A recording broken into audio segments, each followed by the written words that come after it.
yesterday. Michael, Shawn, and the TakeOver Legends, where nothing's off limits. Free Agent Radio. Baby, tap in. Tap in. Tap in. What's going on, y'all? Michael, Shawn, and TakeOver Legends. We're here. Free Agent Radio.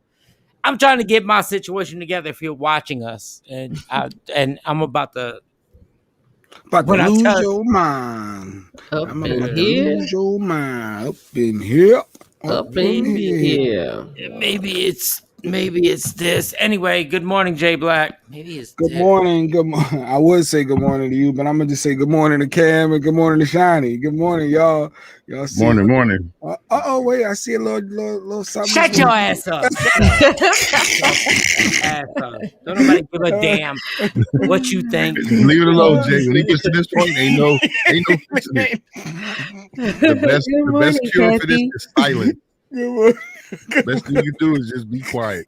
Say nothing. That's what it was. Okay. Go ahead, talk, Jay. No. I was looking at your angles, but no. Good morning, Cam. Good morning, Shiny.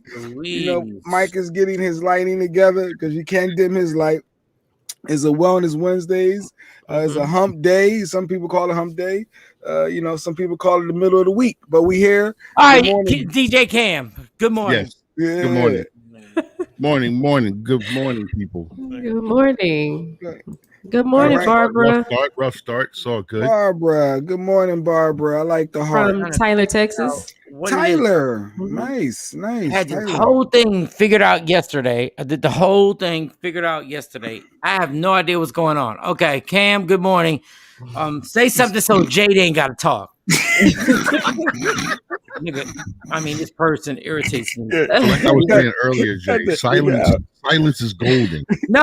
Sometimes you want to use your inner voice. Use the inner This is one of those situations. Me knowing Mike, he's the irritator that just wants to irritate for no reason. Mike, I still see the glare though. Mike, I still see that was inner voice. That was inner voice comment. Shawnee, how's your day? It's going good. I can't complain right now. Frustration. Good morning, people watching. We're gonna get it together. Mike, his lighting is a little bright. Got him looking like Casper over here. So he a little frustrated. Oh, he can hear again. Let me be quiet. Let me see. Can't make you look like Casper. You want to play? Can't make you look like Casper. Can't do that. Good morning, Don. Good morning, Don. Joke starting off early in the morning. Oh man, I hope he wasn't like that when he did the cooking show the other day. Were you super bright? Oh no, I was hilarious. I was hilarious. I want to hear about hilarious. But go ahead, Shawnee. How's your morning? How's it going? Good. Can't complain. I'm almost there, y'all. I'm almost there. That's what she said. No, I'm almost there. That's what Once again, Jay, this is the time that you will use your inner voice. Okay. He's 12 years old right now. I feel like that's what every chick that was ever with you said. I was almost there. But you want to play? We can do it all morning. You don't want no type of dust or smoke. Mike got that high pro glow this morning, Kathy. That's what he got. Looks like heaven.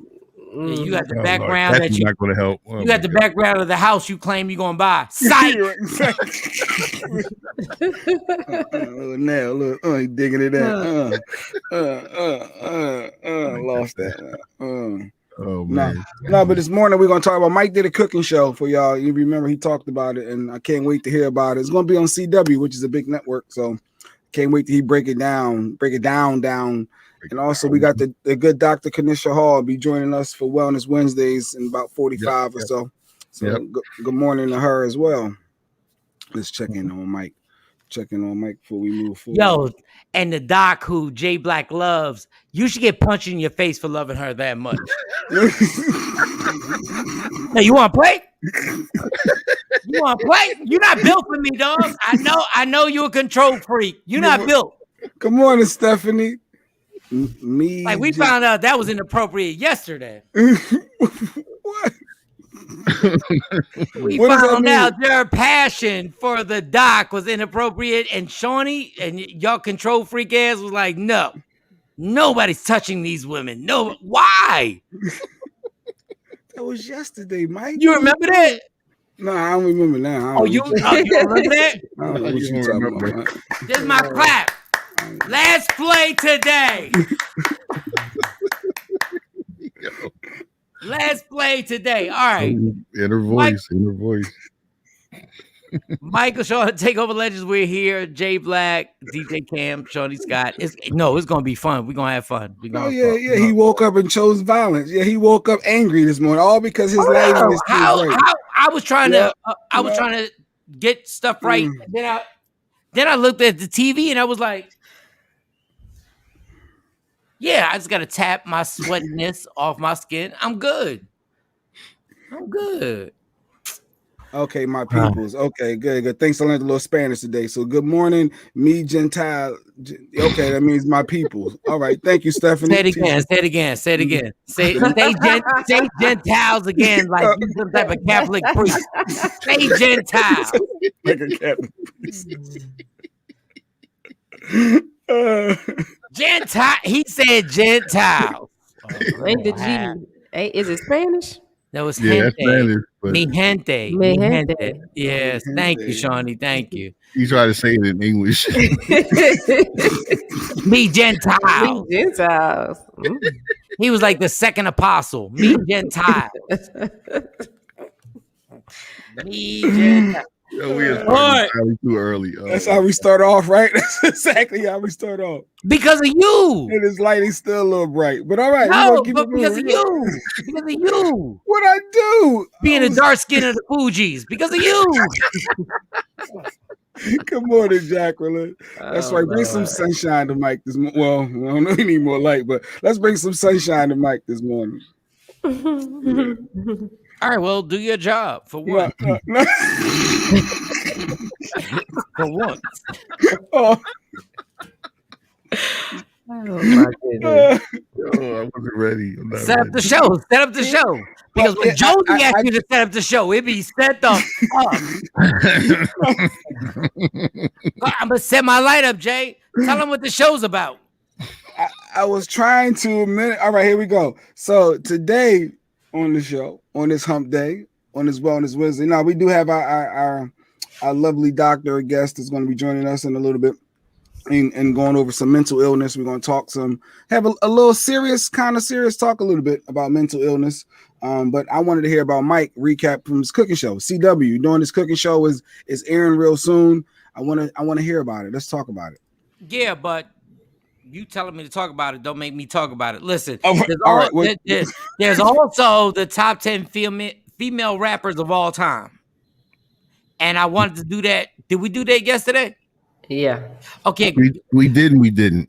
Yeah, because Cam didn't get to say, because Cam is actually the person that should be, like, we really should fall back on the top 10 female rappers of all time. We really, like, because Cam didn't really get to spit anything. But okay, what's the first story right now? Well, the first story is we got to pay off Phil Jackson. I know yesterday we talked about the coach Phil Jackson from NBA and some potential racist comments that Scottie Pippen had against him or towards him.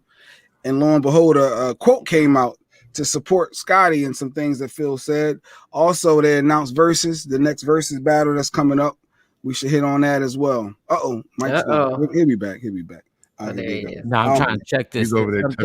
There's something I'm not doing right. Oh, that's what it is. That's what she said.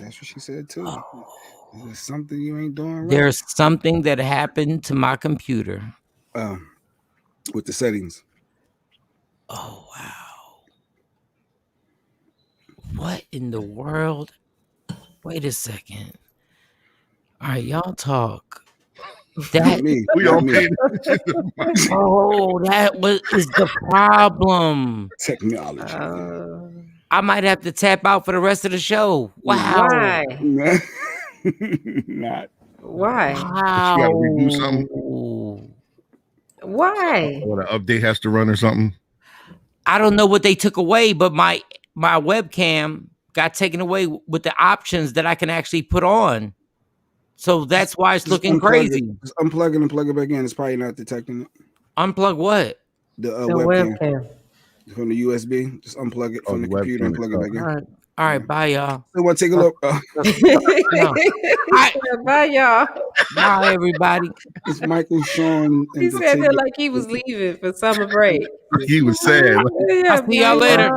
The mom said I had to come inside because it's dinner time. Last time he wasn't here, I was prepared and we did the show without him, but I was ready because I knew it was happening. He just going pop, pop, bam, bam, bam. Yeah, finally, Phil Jackson. Wow. Oh, this is the problem. I believe it. We see y'all. Yeah, so I mean, we could dip into that, or we could just take a quick break and let Mike fix that. What's the Wait a minute. What's the what? The break we ain't been on, but 2 minutes. All right, well, let's go. Let's go. What you want to go? Who made the comment? Who supported the comment? Stephanie. Phil Jackson situation. That was Stephanie. Well, she was saying, finally, Phil Jackson, I believe it. We see y'all. No. Finally. But, Jay, you said someone actually was kind of co-signing what Scotty was saying. So we probably should replay Scotty yesterday because we played Scotty talking about Phil Jackson. And then we have two quotes. We got two. I got two of them. Let's play that recap to refresh people, and then we can come. I guess receipts. When you make comments like that, people start pulling out receipts. So a receipt came to highlight. Nah, Scotty got some legs to stand on here. So let's play that clip. Here's Scotty. The GQ article. I understand from the basketball standpoint, but when you say a racial move, well, why would Tony, who was a rookie, get the last second shot, and you put me out of bounds? That's what I mean, racial. Like, that was Scottie Pippen's team. But Scottie Phil Pippen then was on pace to be an MVP that year, right? Yeah.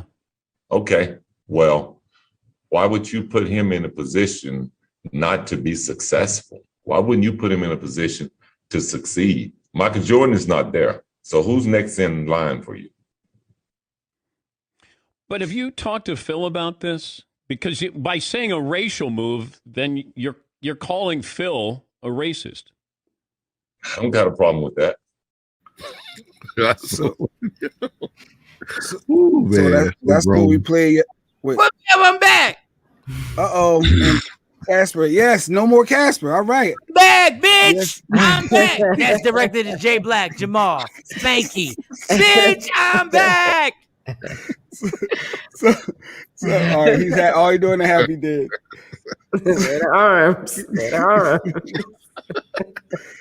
Remember, less than 4 seconds. 2 or less. Prayer arms at the 2. Oh my God, Cam! Let me tell you, while I was gone, you were amazing. Shawnee, you were amazing. Jay Black sucks. He fumbled at the 1. Oh God, Jay Black is horrible. When he gets the lead, he's the point guard. He's horrible. He wasn't running the show, huh?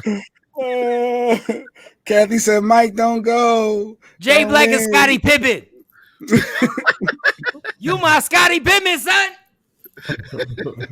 I was about to take it over, Kathy. Then Mike, you wasn't gonna take nothing over. You was gonna do a whole bunch of radio.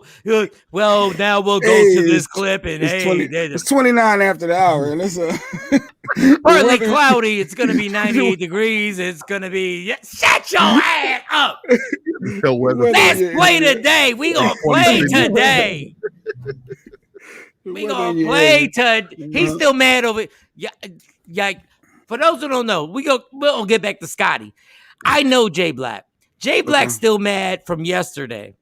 And in the back of his mind, he's trying to get me back because I got him back yesterday. Bow! Got him back yesterday.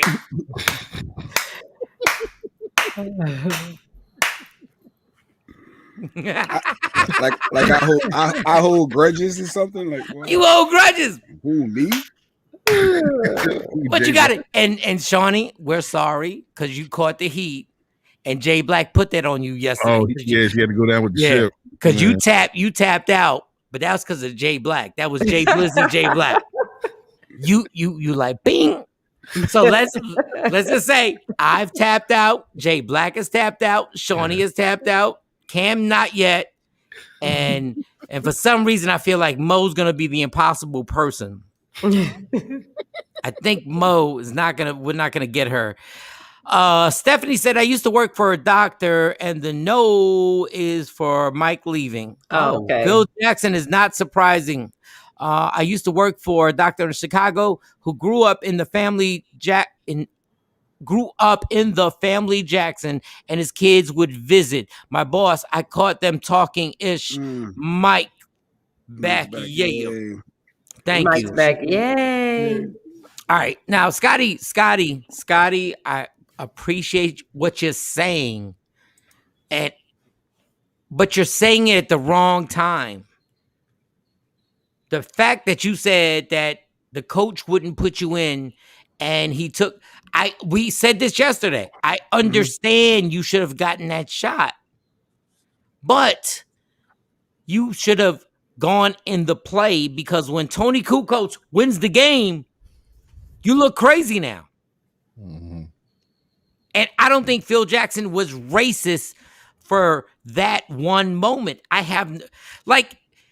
For those who don't know, the shot before that, Scotty got a shot, and he shot it off the top of the backboard. There was a shot before that where he shot it off the top of the backboard. Then Patrick Ewing came down. Patrick Ewing made a bucket, and Phil calls timeout. Why would I call a play for you when you just shot the last shot off the top of the backboard? So he gets the white dude, the European dude, and says, hey, Scotty, basically, if you go out there, they think this play is for you. Yep. So let's get it to a guy who's a better jump shooter than you. Tony Kukoc is a better jump shooter. He just is in life. Yeah, even as a rookie. As a rookie. Yeah. And also, Scotty, yes, Tony got paid more money than you in his rookie year, but then you should fire your lawyer and agent. Don't get mad. Like, you made bad choices all around, Scotty. You was never the second highest paid player on that team. So if Tony Kukoc comes in and you've already signed, I wish I could have his contract. Yeah. That contract was ugly. That was ugly. Yeah. He was still rich, but was ugly. And now you get mad because the other European dude comes in and he got a better agent and lawyer and accountant? Sorry. Now, a lot of what Scotty says is absolutely right.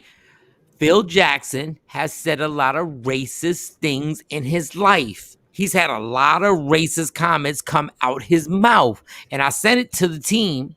Mm-hmm. He said a lot of stuff. But not getting you to take the last shot was not one of them, dog. You're not going to do that in front of 20. I think Chicago Stadium was like 23,000 people. He's not going to do that at that. He put the play out that he thought would really work. And guess what? It worked. Here's some of the comments Phil Jackson made. October 2005. The players have been dressing in prison garb the last 5 or 6 years. All the stuff that goes on is like gangster, thuggery stuff. It's time. It's been time to do that. That was him saying that a dress code was supposed to be in. AI done came in the league then and messed it all up. That's what that was. But go ahead. Okay, so on the low. Garb. So on the low.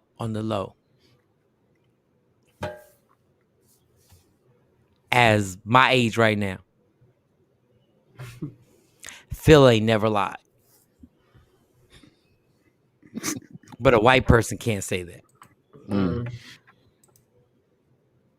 Here's another comment, October 1999. I don't mean to say, in parentheses, that as a snide remark towards a certain population in our society, but they have a limitation of their... Okay. Before I read this whole thing, this is when Scotty, when you heard this comment, should have called him directly. I don't mean to say that as a snide remark towards a certain population in our society, but they have a limitation of their attention span. A lot of it probably due to much rap music going in their ears and coming out their being.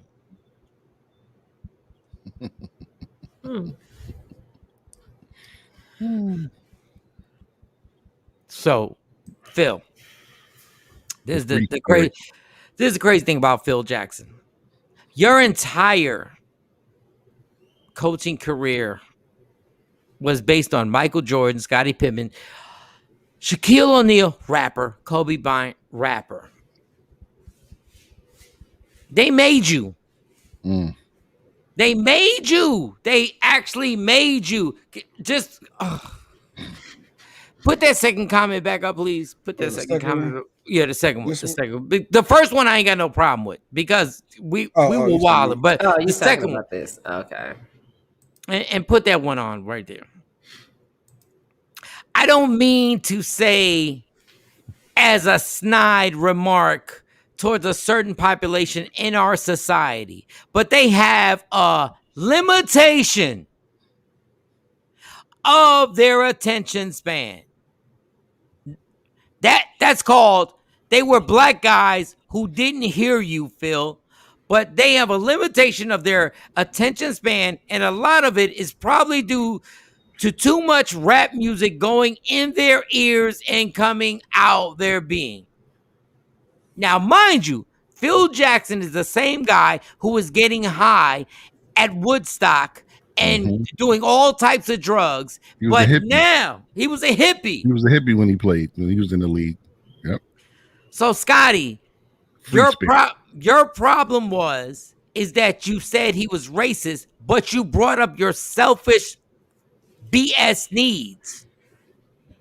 He's been racist. He said racist statements, but you're mad because you couldn't take the last shot. And Scotty, this is why you're a weak person when it comes to basketball. Let's say he calls the play. He says you're going to inbounds the ball. And you sit like a bitch on the bench. And you say, I'm not coming on the floor. It could have been a pile up of things. Because, sometimes when you get fed up and you sick and tired, it's that one thing that happens. And you like, no, forget this. Shawnee, LeBron James had a play with Golden State where it wasn't for him. He inbounds the ball and Kyrie Irving got the ball and he shot a 3-pointer that actually didn't clinch it, but was a critical play. You do not sit your ass on the bench in a playoff game. If you're really gangster, you go on the court. And when you get on the court, there are no more timeouts. You point to somebody and say, you inbounds the ball. I'm going to take the shot. There's nothing Phil Jackson can do. You cannot take 2 timeouts in a row. You can't. And then keep in mind what Scotty said in terms of him being on the path of being the MVP that year. So he was having a great year. So I don't know where there could have been issues. Stat-wise, he was up. He covered that whole Jordan situation very well. Mike mentioned that you had like 56 wins or something like that.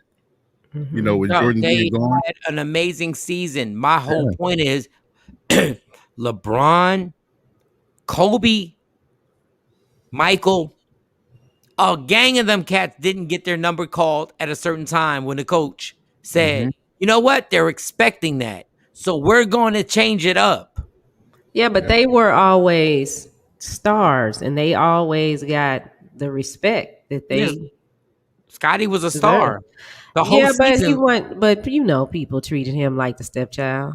No, Scotty, that's bona fide. Scotty played in them same All-Star games as Jordan did. I know that, and I understand that. Top 50 player in the I understand that, ever? But when people talk about Scotty, they don't give him as much love as a Michael Jordan, a Kobe Bryant, or even a LeBron. But what I'm saying is that bench didn't help that. But that particular year, he was in the MVP voting. Yeah. Michael was gone. I understand that. He did not handle his situation correctly. Magic Johnson on the Lakers for many years was not the number one option. As much as everybody's like Magic Johnson, Magic Johnson never won a championship without Kareem Abdul-Jabbar. Ever. Look it up. Never. So there was James Worthy and Kareem.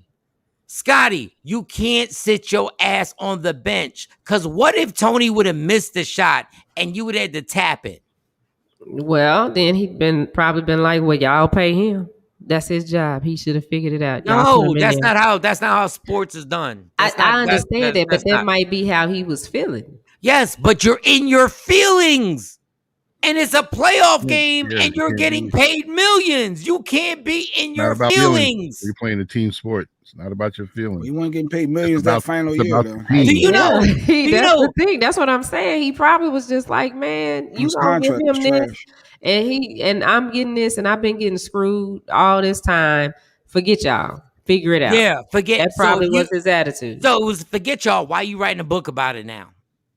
So he can make up the money that he didn't get paid. Because your decision was wrong. Because Kobe Bryant in Game 7 against the Lakers and the Boston Celtics, Kobe Bryant had a bad game. He just had a bad game. Coaches is setting up plays for other people because you can't hit nothing today. Mm-hmm. Kobe Bryant, the most aggressive, the most Mamba mentality, was like, pass it to Ron Artest.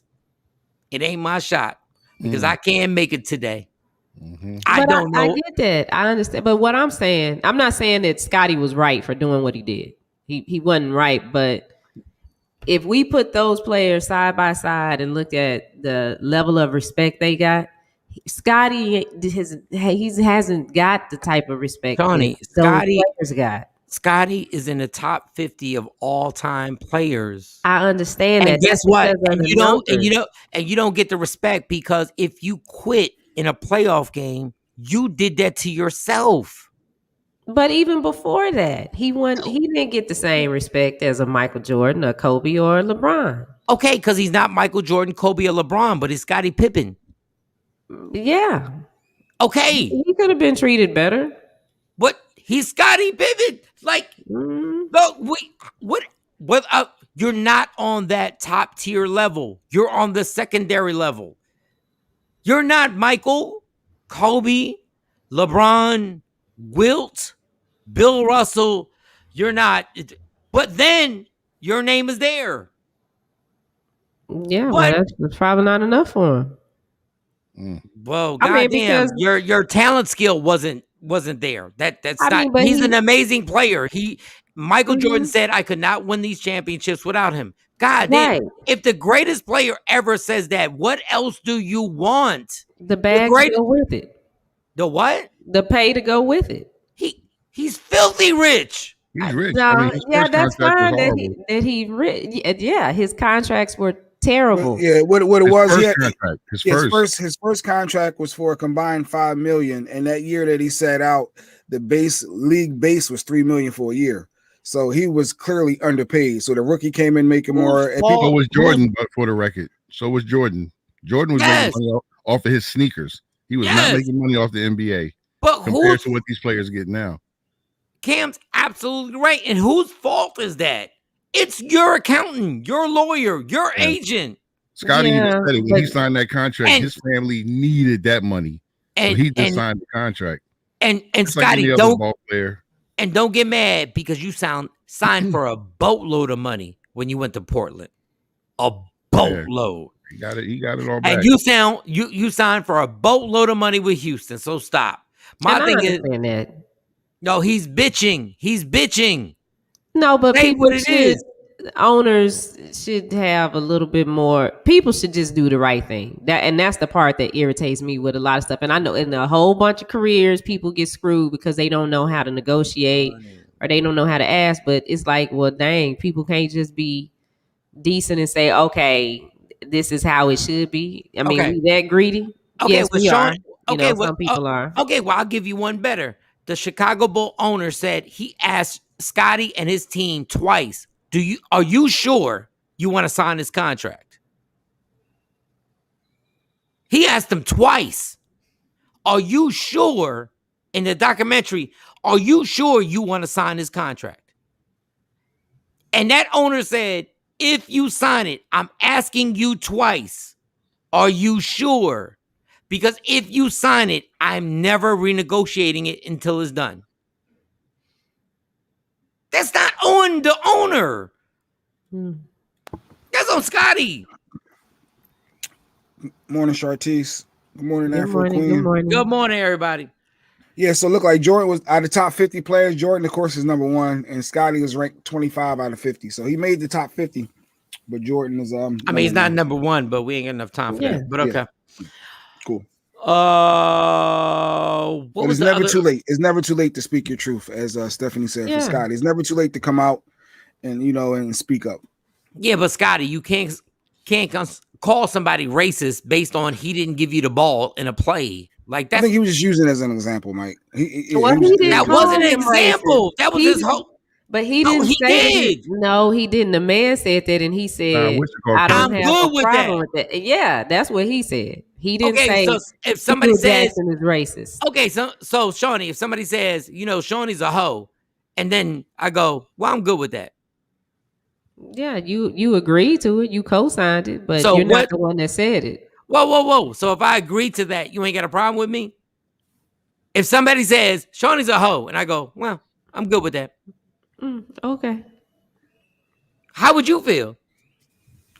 Well, that's how Mike feels, No, I'm saying personally. No, I'm saying personally, would you be like, my friend ain't stand up. My friend ain't stand up and speak up for me. They'd be like, for real, you put me out there like that? But they not friends. Scotty and this dude ain't friends. First of all, they have been through stuff that Scotty will never be with a personal family member. Right, because of their work relationship they have. Phil Jackson and Scotty have been through more stuff than a personal family member. So when you say, I'm good with that, that's a lot. But if we don't know what's happened between them behind the scenes, because in the boss employee relationship, some stuff can happen, and as the employee, you want your job, you want to keep your job, so you deal with some stuff, and it's some stuff that you let slide. So He sounds frustrated, and like now he just he having a mental breakdown. Like this is a perfect day to talk about this. He just having a breakdown, and he's letting everything out. But I don't think it's a break. And he's trying to sell books, and then this documentary. So he needs y'all to buy the books. And no, I totally get that spin on it. But my thing is like, okay, well, how do you go from playing with somebody for that many years, and now you're like, this is more about you being mad about what? Because he might be mad about everything. He might be mad about his ex-wife, the stuff that they went through, because they did get back together after the Future thing, and now she out here doing more stuff. Yeah, but that's not our problem. My thing is be accurate on what you're saying. Don't call it. We just gave evidence that if you want to say somebody's a racist, you can say those comments are racist comments. But you're doing it over your personal stuff. You're doing it over your personal stuff, which means he really wasn't a racist because he had to coach black men that were making more money than him his entire life. Yeah, but sometimes on the job, they do allow the other people to advance or do things. But, Scotty I don't remember the game, to be honest. But if he was having a bad game, I understand the coach's decision. Yeah, but I understand how he's feeling about that too, because that's real and that happens on the job. They'll give the other person the promotion over you just because. But he made the wrong example. If I give somebody a promotion and they win and they turn the company around, then you got to shut up. No matter what you think, you're like, oh, I deserve that promotion. Then that person gets a promotion and does something super amazing. That's when you got to fall back and be like, Tony Kukoc won the game. Yeah. He won the game. And if you say, well, you're saying that Phil Jackson's a racist, and Scotty says, yeah, I'm good with that. Do you really think Shaquille O'Neal would have really dealt with a racist coach? Yeah, Shaquille O'Neal do. I think all of the players. All right, Shawnee. Now you're out of control because Shaq controlled and Kobe controlled and Magic Johnson controlled the Lakers. Magic got head coaches fired. If Shaq wanted Phil Jackson out and Shaq ever thought he was racist, Shaq could have got him fired. He's making $7 million. I'm making $50 million. Like, we're not gonna do that excuse. We're not gonna do that's my opinion with sports. I think the players put up with a lot. Not in basketball. That they don't necessarily have to. Not in basketball. Just to get the check. Just to keep the check. No, not in basketball. If they control basketball, then then I guess that's different. Yeah, not in basketball. If the best player on your team don't F with that coach gets fired. Magic Johnson, after his rookie year in 1980, got the coach fired. Yeah, West was... And they won a championship. And he was like, he got to go. He got a coach fired, Paul Westhead, and got Norm Nixon traded because he was like, we're not going to have 2-point guards. They got to go. The LA Clippers. And traded him to the LA Clippers, which is ironic. But Scotty, I've been on your side the entire time. All right, what's next on the show? Oh, whoa. Wait. No transition, no segue. No segue zone. Oh, the no segue zone. Has anybody seen the Fast and the Furious? Did I talk about this yesterday? Because I forget. Nope. It's on the list for the day. Fast and the Furious. Didn't see it. Nope, I ain't see it yet. I guess you saw it. I went to go see it with my kids. You loved it. You loved it. Oh, I could tell your voice. I could just tell. He's a little disgusted, I think. Yeah, you loved it. It was so I am a Fast and Furious fan when they were just racing cars and being illegal. I was also a Fast and the Furious fan when The Rock came on. Mm-hmm.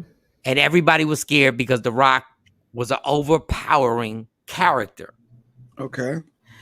So I went to the movies to go see Fast and the Furious 9, and I said, what's the worst that can happen? They're going to bunch of cars doing stuff and everything. And it got Ludacris and Tyrese. And I feel a connection with Ludacris because I remember Ludacris coming and we interviewed him and spitting freestyles. And I love the fact that Ludacris, I love that. I love Luda doing that. So I go to watch the movie. And I'm sitting there, and now the seats in the movie theater recline back. They recline back. So you're good. And I'm like, which leads to sleep. Okay, normally.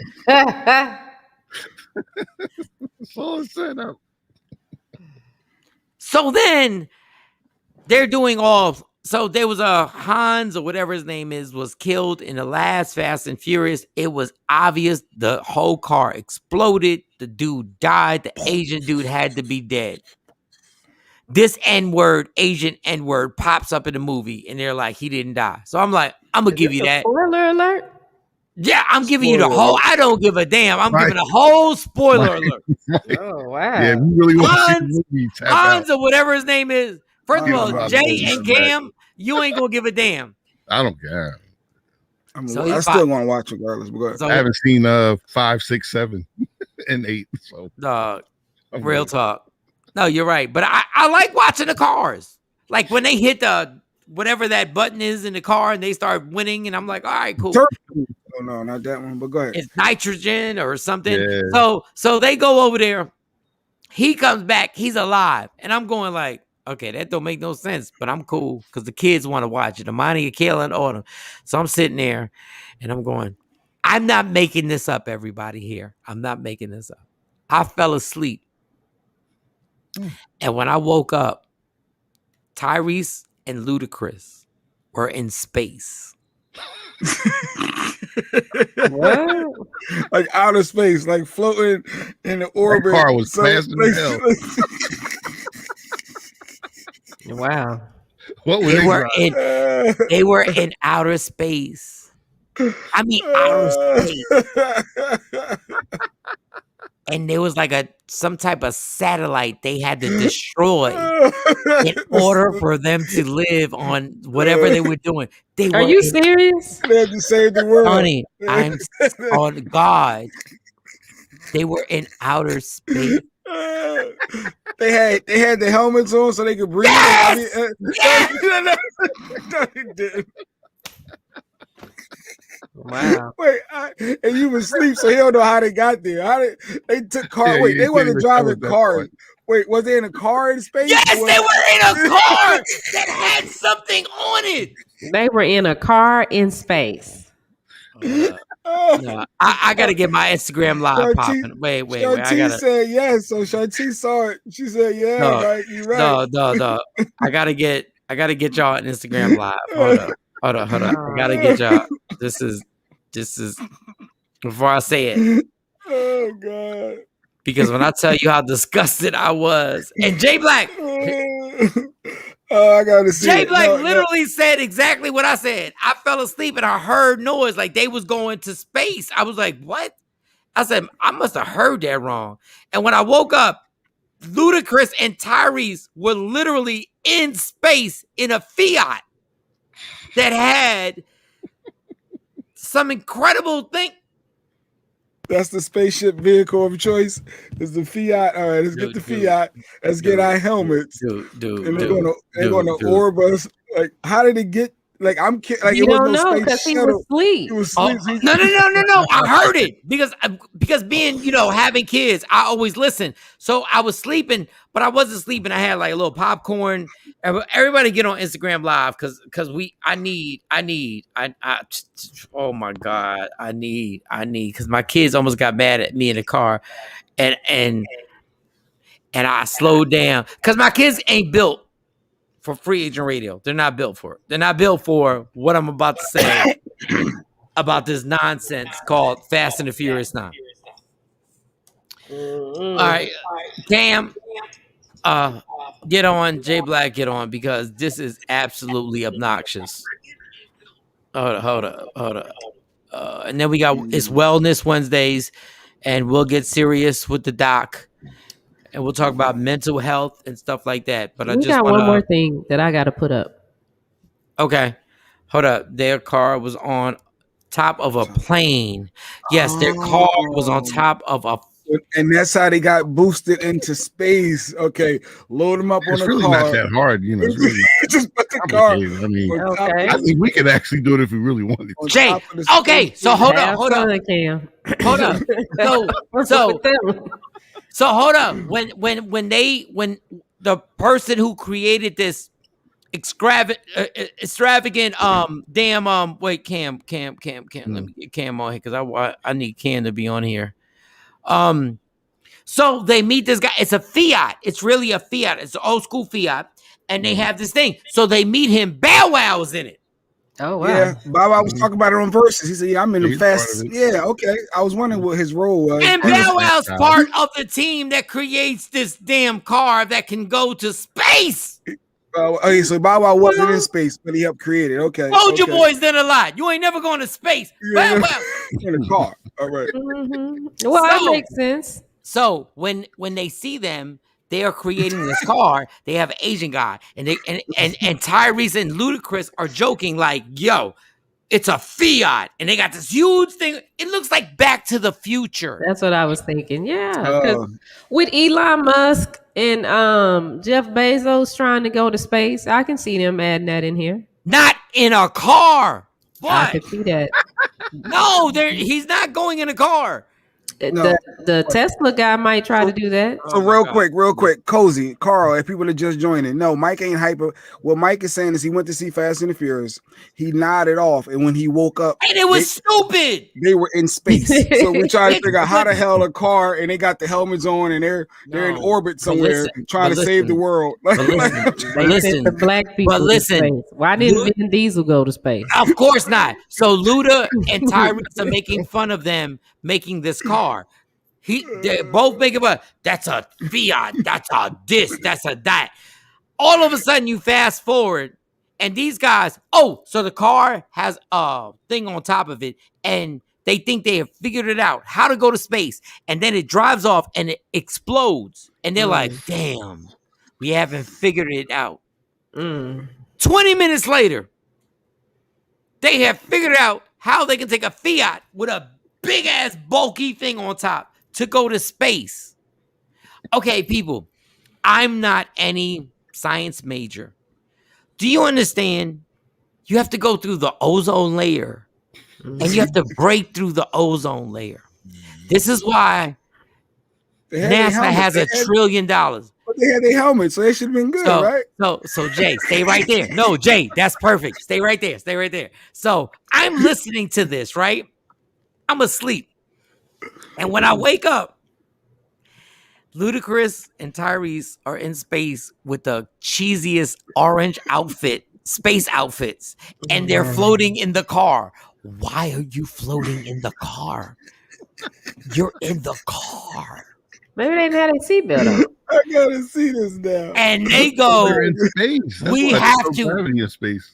And they say we have to smash this satellite in space. And they kick something to the satellite in space. A rock. Dog, I couldn't believe how stupid society is. I couldn't believe that I got tickets from Jay Black to get in here. And when we get out the movie theater, we get in my car and my kids start breaking down the movie. And once again, because it's 2021, I can't say what my dad would have said in 1997. If y'all stupid heifers don't stop arguing about a movie that is the dumbest movie we've ever seen in our goddamn lives. This is the dumbest movie ever. Seal the cabin. I've never seen a dumber movie. Wait, it had to flow though, right? Like I guess because you woke up. Like if you please, Jay, just no. Just watch it. Here's the car. Clean it up. Yeah, like maybe it flowed. That's the car that went to space. They had the same. All those cars that they drive that are souped up from front to end. They drove that dusty thing in space because of the rocket. You needed the power and this is why I can't talk to my kids and my family, because if I would have said this the way I want to say it, this is the dumbest movie I've ever seen. They'd be like, Dad is tripping. Dad, look at that car. That's the car that went to space.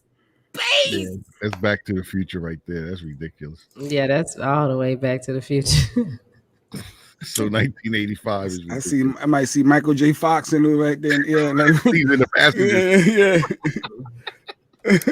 Fast and the Furious 9 is the dumbest movie I've seen since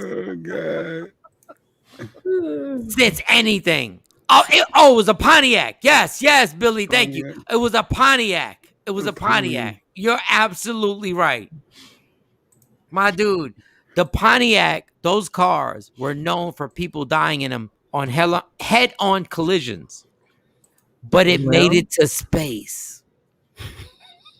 Yeah, they are. That's them right there. Hey, they saving the world in a car in space. They look like the Wishicott mugs. What's the little memes? The minions. They the minions. The minions. Yeah. Like the minions. That's Kevin. Yeah. Okay. Y'all, do you know we haven't seen any astronaut ever wear something that bulky since like the 60s, since like 69 when they first landed on the moon? They had these, and I said, wow. Where's McFly? Look at this. Where's Marty McFly? Where is he at? There you go. Oh, we going to space, son. They went to space and they just all they had was aluminum foil over themselves. Like if you look at the picture, he got his AirPod bud in his ear too. I guess that works in space. I don't know. Yes, that works in space. That's their microphone. That's how they got it. They Bluetooth work. All right. They got Wi-Fi connection in space. Yeah, cozy. Ain't no traffic in space. Not at all. Oh god. It's the one. It was the pause. It was the one time Tyrese was in space. His lips were not chapped. It was amazing. I was like, wow. Look at this car. And I heard my kid. So Stacey's in the passenger seat, and then the kids are in the back.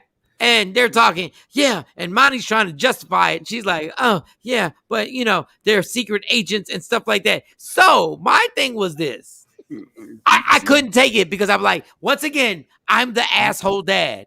So if I say what I'm saying right now, everybody is taken aback.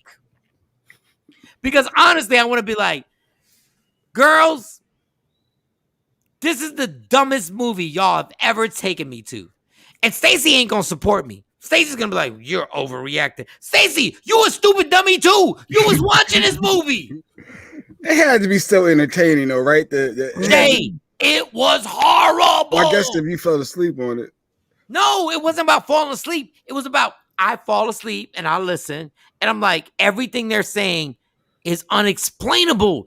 There was a scene. Cam, there was a scene where they're driving, right? And they're going off a cliff.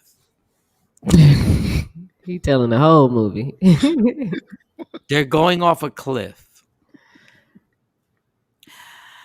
And John Cena, who replaced The Rock, he's another wrestler, but he's not The Rock. Mm-hmm. John Cena, God bless him. John Cena's dope, but he's not The Rock. You can't see me, but so the car that they're chasing jumps off the cliff. But a spaceship or jet, whatever it is, grabs them up, and the car goes into the ship, and you're like, wow, that was dope. So now what's Vin gonna do? So Vin says, I'm going for it. What are you going for? There's no plane catching your ass. There's nothing. Yeah, what are we doing? Yo, out the clear blue sky, he just jumps off the cliff, right? Out the clear blue sky. Somehow or another, he's able to maneuver his car and go to the exact speed where there's a plane that's going over, and a clamp, just a clamp, is able to hook to his car. Mind you, he went over a cliff. And he's able to maneuver the car, and a clamp clicks to the car. Oh, there's a plane. Okay, I'm hooked onto that. And that plane that had no plans to pick up Vin Diesel had no plans. The plane just happened to be there. I'm gonna hitch a ride. It's like with the skateboard, you held onto the back of a car as a kid, and you ride down the street. God, Jay, exactly. Like, oh, let's go. I'm here. This is the worst movie. This is the dumbest, worst, stupid dummy movie in the history of the world. So maybe you got to give another chance to watch it again. Maybe because you fell asleep. Jay, how about this? I will pay each of y'all $2 a piece. $2 a piece. I don't want to see it. No, I just want y'all to actually sit there and go like, so that y'all won't be like, Mike is just overreacting.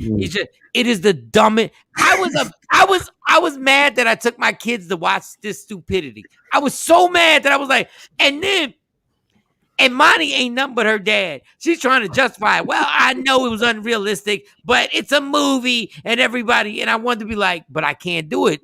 I wanted to be like, yeah, but it's stupid. It's a stupid movie. Because then I'd be looked at as the crazy dad. But it was. That's why the only reason I'm alive is because of this morning show. The only reason I'm alive is so I can say what I want to say. I can't say what I want to say in my own goddamn house. The only place I can say it is here. It's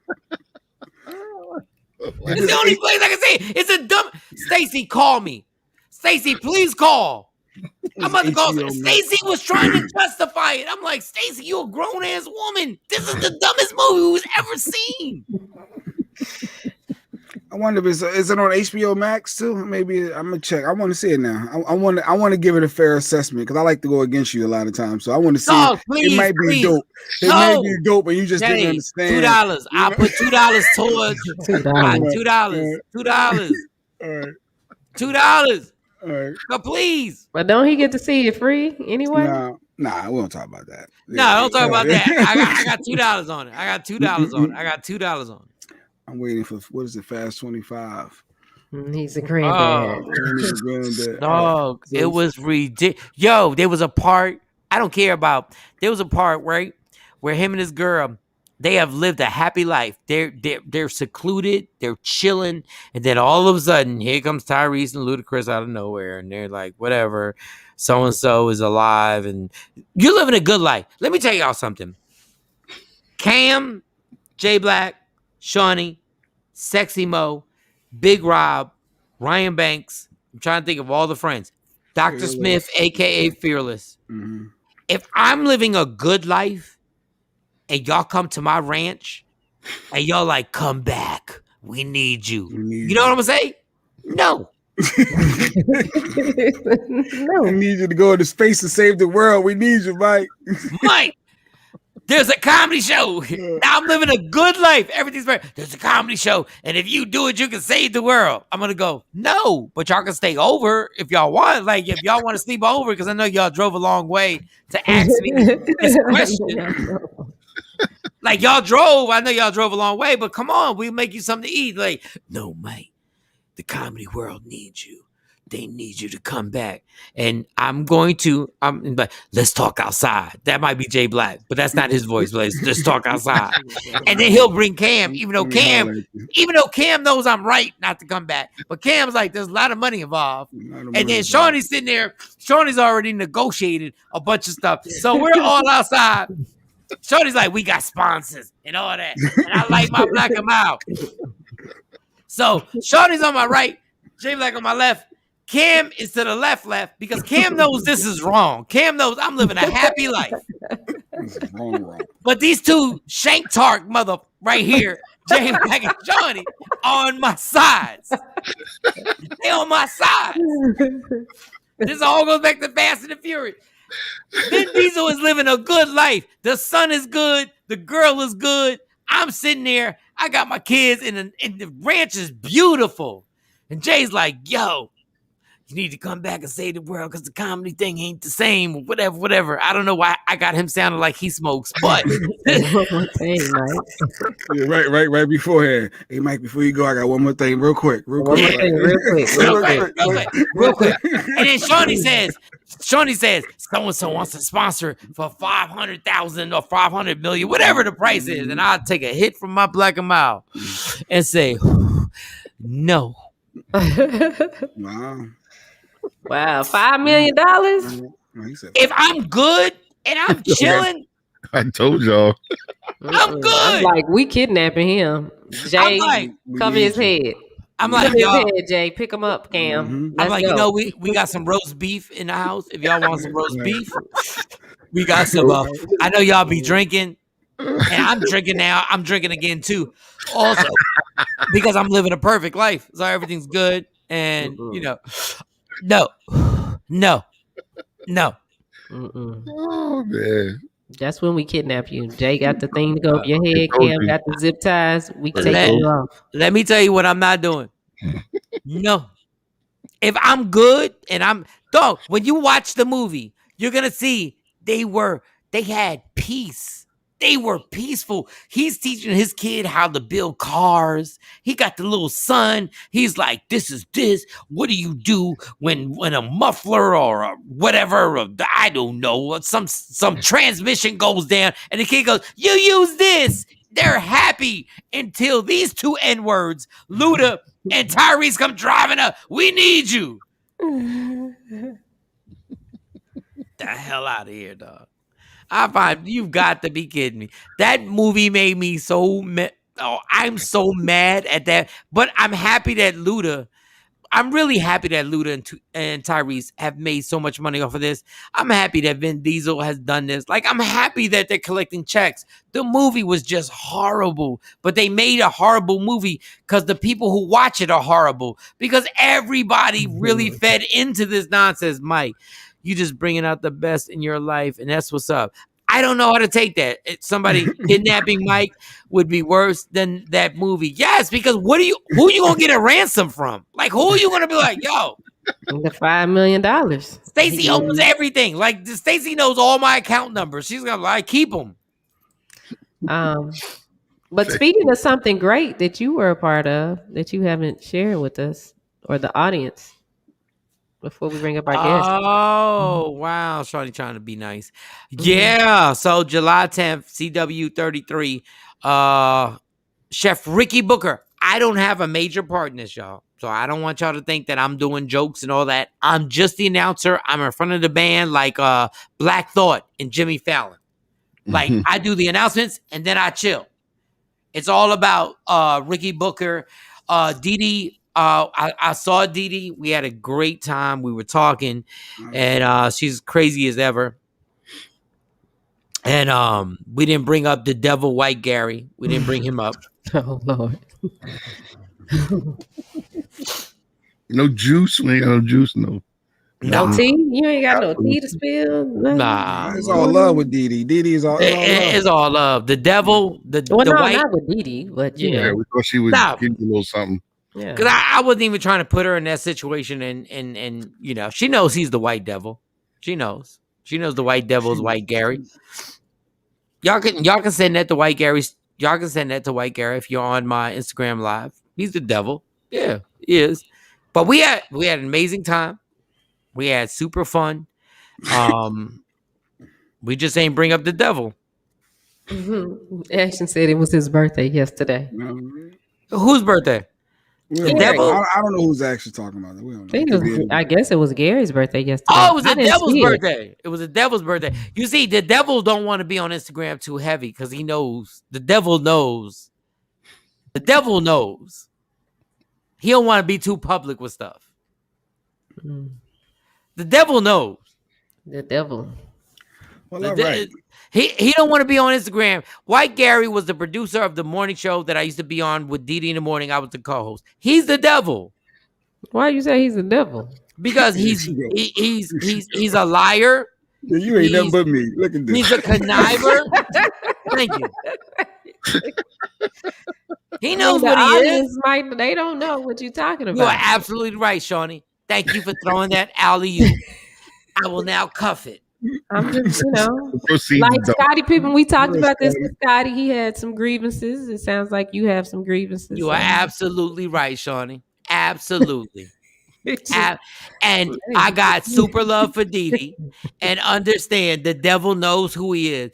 And I pray that the universe don't come back on your ass all at the same time. Karma. And you don't want this smoke with me ever. On this Instagram, social media, you don't ever. I have never aired anything out, but the devil is the devil is the devil. That's what it is. And you and your white owner have played black people out enough. But I'm good. Y'all got it misconstrued. Can't know where I'm going. Y'all thought this was supposed to be the end of Michael Shawn. Them women know.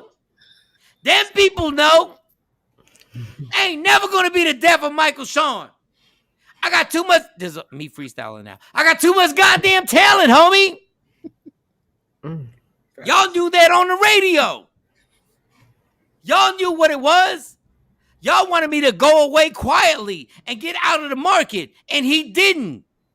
Goddamn, how the hell is he living the same lifestyle that he was living when he was on the radio? How the hell is that happening, Devil White Gary? Oh, that gotta irritate your ass. He was supposed to be done. And I'm pointing, and I'm going to stop it right here. But your devilish ways will come back.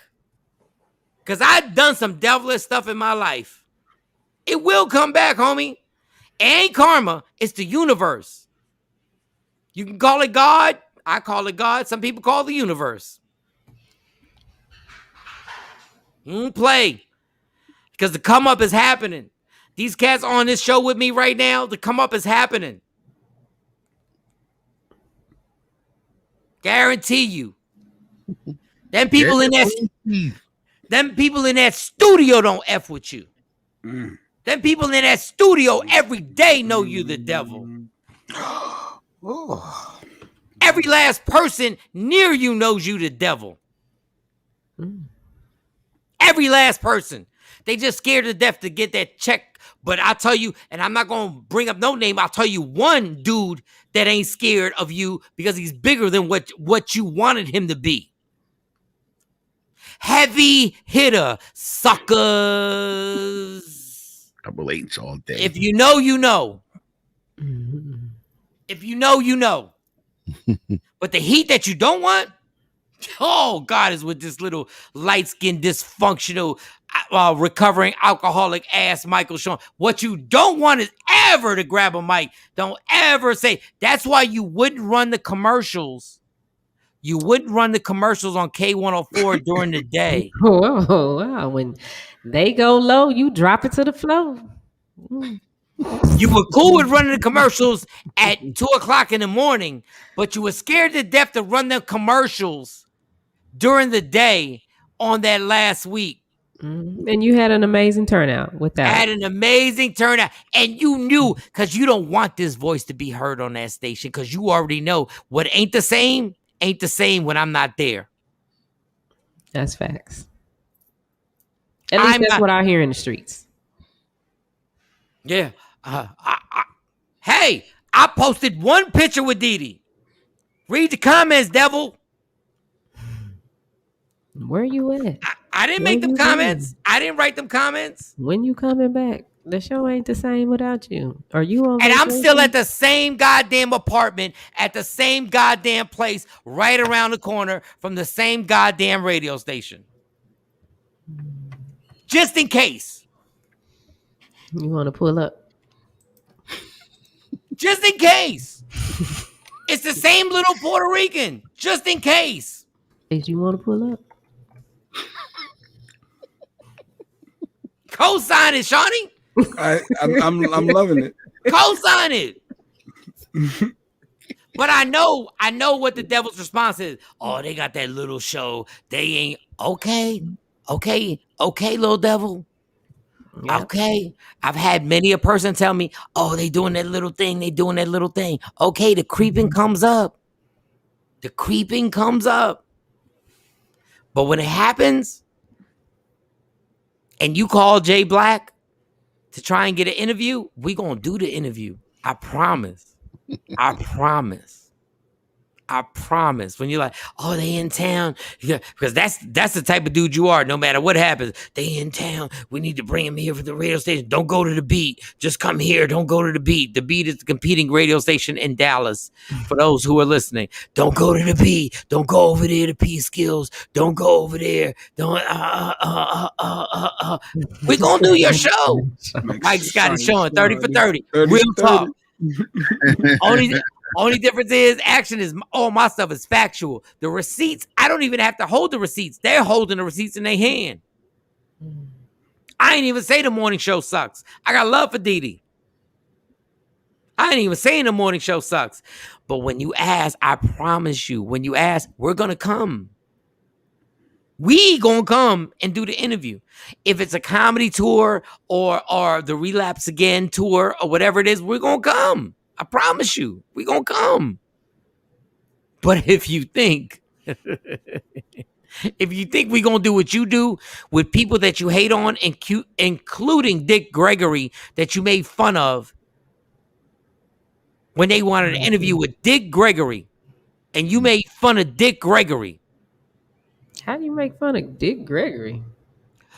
An iconic comedian and civil rights. You made fun. The white dude made fun of Dick Gregory. We gonna have Dick Gregory on here? Mm-hmm. Am I lying?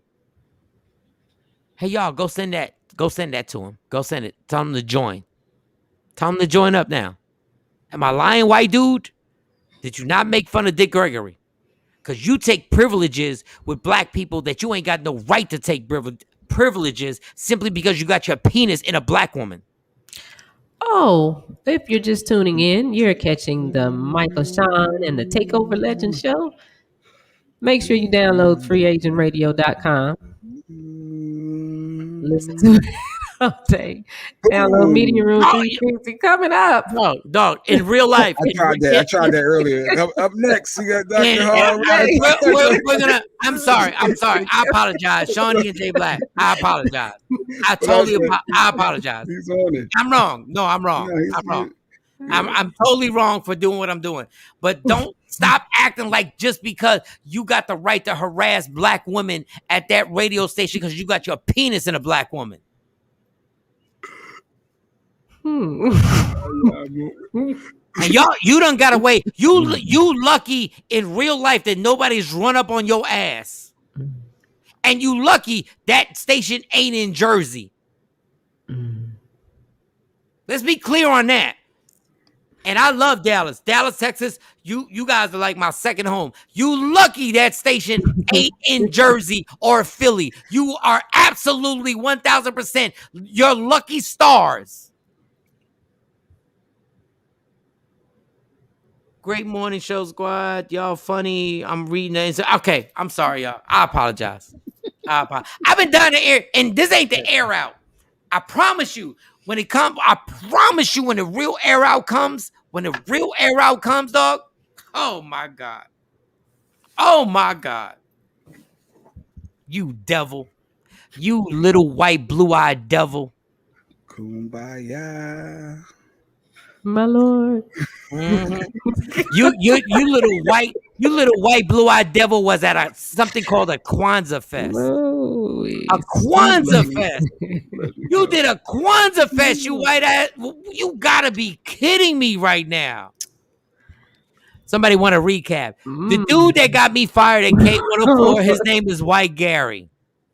He's the dude that got drunk every morning and ran to human resource and put me out there. That's the recap. Boom. White ass devil. Here we go. All right, we'll take a 4-minute break. And I once again, I apologize. I am sorry. I'm 100% wrong for what I just did, guys. Sorry. My bad. Just had to get that off my chest. No apology needed. You feel better now? No, because I really want to go harder. Okay, but no. Mike X. Instead of Malcolm X, he's Mike X right now. Right. Well, look, we'll be back real quick with Dr. KaNisha Hall Wellness Wednesdays. And just real quick, KaNisha Hall Wellness Wednesdays. If you have any questions for the doc, y'all, 609-699-1386. Please, if you have any questions, please call 609-699-1386. Get on the phone lines now or on Instagram Live, and you can have your questions. All right, Michael Shawn and the TakeOver Legends. Yeah, yo. What up, y'all? It's Michael Shawn from Michael Shawn and the TakeOver Legends. And just in case you missed the show, check this out. We don't like seeing Satan bend somebody over. Michael Shawn and the TakeOver Legends, where nothing's off limits. Free Agent Radio. He was doing a video for all those people that said he was going to go to hell for being gay. So he went over the top to prove to everybody, oh, y'all said I was going to go to hell. Y'all said the devil was going to take me over. And then hence the sexual scenes with him getting, which I think is a bit too far. And she agreed, getting bent over by the devil. Whoa. And all that other stuff. And I just don't believe this is basically because he's gay. And I'm only going to speak from my point of view to the person who said this is all because he's gay. Stop it. We've been over that for a long time. Oh, I thought you were about to say I've been gay. Okay, go ahead. Michael Shawn and the TakeOver Legends, where nothing's off limits. Free Agent Radio. What up, y'all? It's Michael Shawn from Michael Shawn and the TakeOver Legends. And just in case you missed the show, check this out. The man was just in a historical movie, Coming to America 2. Y'all put your hands together. For an OG, hilarious comedian and actor, y'all get it for Rodney Perry. Rodney Perry's in the building. Rodney mother is in the building. What up? First time I saw you, you had this bit. I don't know if you do it anymore, but you had this bit that was so genius, where you danced on stage and you threw, like you were pop locking and you threw it, and he would throw it to the entire crowd. Dude.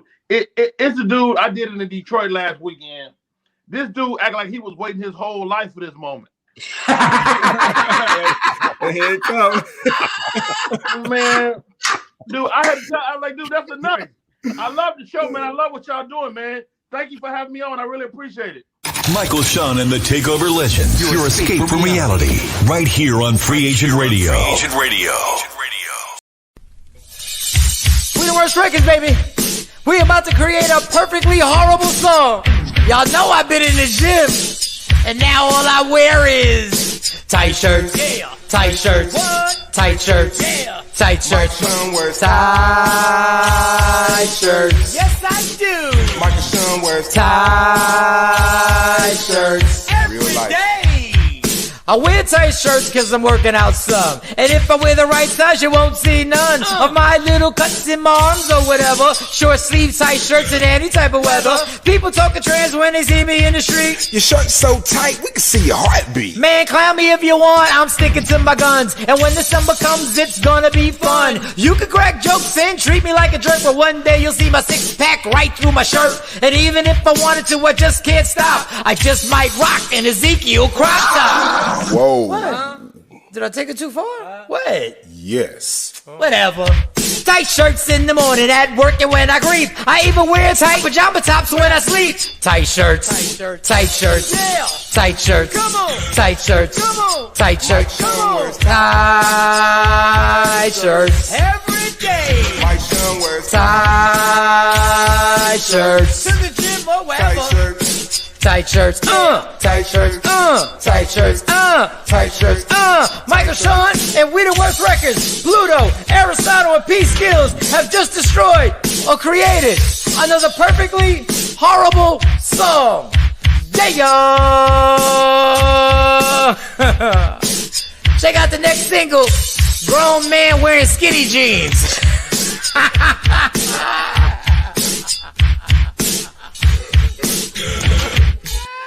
That's it, bro. Mix it up, bro. Don't never stop if you want to be on top. Yeah. Tap in. Tap in. Good morning, y'all. It's Michael, Shawn, and TakeOver Legends. Jay Black, DJ Cam will be back in. We always catch DJ Cam coming right in. Shawnee Scott, allegedly with Sexy Mo, will be here. And David Burns got comments already. What was these words just during the break. And make sure every time you go to break, people just refresh your pages as well, because sometimes you guys be lagging on the comments. But yeah, they were just saying no apology needed. No, you have to let it out, Mike. You don't have to apologize. Ashley saying that. And Dave said something. Mike, you saying everything is right, and you saying what you feel. So sometimes it's good. I saw a lot of heart emojis and likes on Facebook. I see a lot of people was feeling what you were saying. So it's good stuff. So thank y'all, because normally when I spaz out, it's on some old selfish whatever. But now with Dr. Hall, and I want to say this for all those going through something in depression, anxiety, stress. There are certain things we do where we're still gonna joke, but we try to do them respectfully so that we know this serious. I've suffered through depression and everything. Is Dr. Hall in the in the back? She's there. She's ready. Yep. She's been. The funny thing is, as I was ranting, I said her name correctly. Yes, you did. By mistake. Yeah, so I guess when you're hyped and amped up, you get things right. When you try to do right is when you do wrong.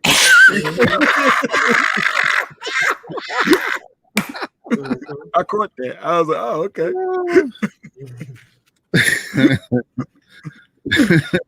Get up for Dr. KaNisha Hall. Good morning, Clark. Good morning. KaNisha Hall. KaNisha, ladies and gentlemen. KaNisha Hall. I'm playing.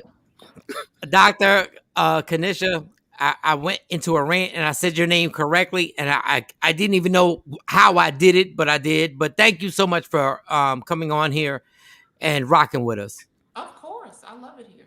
This is my happy place. Well, we can't hear you. Sound a little lower today.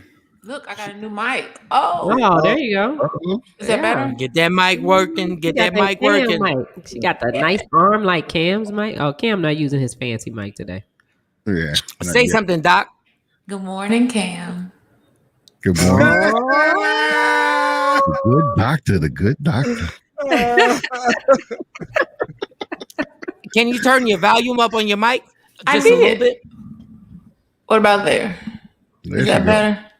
Yeah, because you're good. Your volume. I'm good now? No, you're good. Is that good, Jay Black? Yeah. It sounds much better. Okay. I think when you try to do right, you do wrong. The words to live by. Yeah, I got a quote. That's a quote. That's my quote right there. Exactly. That's your bar. That's a whole bar. Those are my intentions. Y'all stupid. It's Wellness Wednesdays, and Doc, we really want to talk to you about this A bunch of stuff. Anybody who has questions, 609-699-1386. We want to talk about like anxiety, depression, how real it is. How do you deal with that if you're going through it? Like if somebody's going through something right now where they're stuck in a dark room, a dark space in their life right now, like what do you do? Mm-hmm. So the thing about depression and anxiety these are actual medical diagnoses, and you can't just snap out of it. And that's the first thing that I tell people who are helping their loved ones and families dealing with depression and anxiety. Don't ever say that to someone. Just snap out of it. Thank you, Doc. Don't ever say that. Like, approach people with genuine love and concern, because the best way that I can explain anxiety and depression is like a concrete wall. When it's anxiety, there's a concrete wall between you and maybe it's public speaking, or you and something else. There's a wall between you. When you have depression, it's a concrete wall that sits on top of you and weighs you down. And you can't move past these things. So in order to process the concrete wall, you really have to chip away at it little by little. Like, what is this wall? What is it made up of? How did we get here? How did we go from me carrying one rock in my hand to now I have this entire weight of the world on me? And it didn't happen overnight, and you're not going to get rid of it overnight. But the best way is communication, and not all communication is verbal. I start with a lot of my clients telling them to journal, because it's easier to write things in silence than it is sometimes to say something. And even with smartphones now, I mean, most phones have a notepad feature. Start texting and writing things to yourself, making notes to yourself when you are feeling in that dark space. Try to remember the last time you were happy, and it may be a while ago. And because you're going to have to go back to remember how you got to where you were. And Doc, this is my book right here. Yes. I love journaling. That I have to journal in and get my feelings out when I'm not on here. And then when you read back on it, it almost feels like you accomplished something, and you feel like you actually, sometimes you don't even tell the people what you want to tell them, but when you write it down here, it feels like you did. Yeah. And you actually do that. And Doc, I'm trying to get you on my IG Live, because I really think this is important. So I really want those sitting here that may not be sitting on Media Room 360 or Free Agent Radio, just so they can hear this. How important, because I'm about to give you my pill box. I'm about to send you, I'm about to put I put this up, my journal that I write in. There's also pills that I take. And I was really anti that when they wanted me to get on them for anxiety, for depression, for sleep aspects and stuff like that. And I was like my dad. My dad didn't want to take it. But then when I started taking them, people think when you start taking these pills that the next day you feel better. No. But it's a gradual progression where it's like it could be 30 days and you start realizing that you're answering your emails, that you're actually getting up and doing stuff. And you don't even notice it till you have to put your journal and you're like, I'm doing things that I wasn't doing in my dark depression. And so that's why also the journaling is important, because you can kind of map out your progress. And it may be little progress, and celebrate even the little bitty milestones. But yes, when you start to, like, you'll even realize when I started my journal, I started journaling after I lost my dad. And it started as 1 to 2 sentences, just little affirmations every day, to long letters of me remembering conversations that bring me comfort, things that I felt that I wanted to tell him, even though I wasn't there. Like, I saw the progression, which helped push me forward to keep going, because I was getting something out of it. And when you start talking about medication, this is what I tell people. It's never going to be that one pill. It's never going to be just the medication. It's never going to be just the journaling. Yes. It's never going to be just the counseling. Yes. It won't be just individual counseling. It'll be counseling in a group setting. It'll be counseling that may not be labeled as counseling, like you getting, back to your friends, back to the barbershop, or back to things that used to bring you some form of joy and fulfillment in life.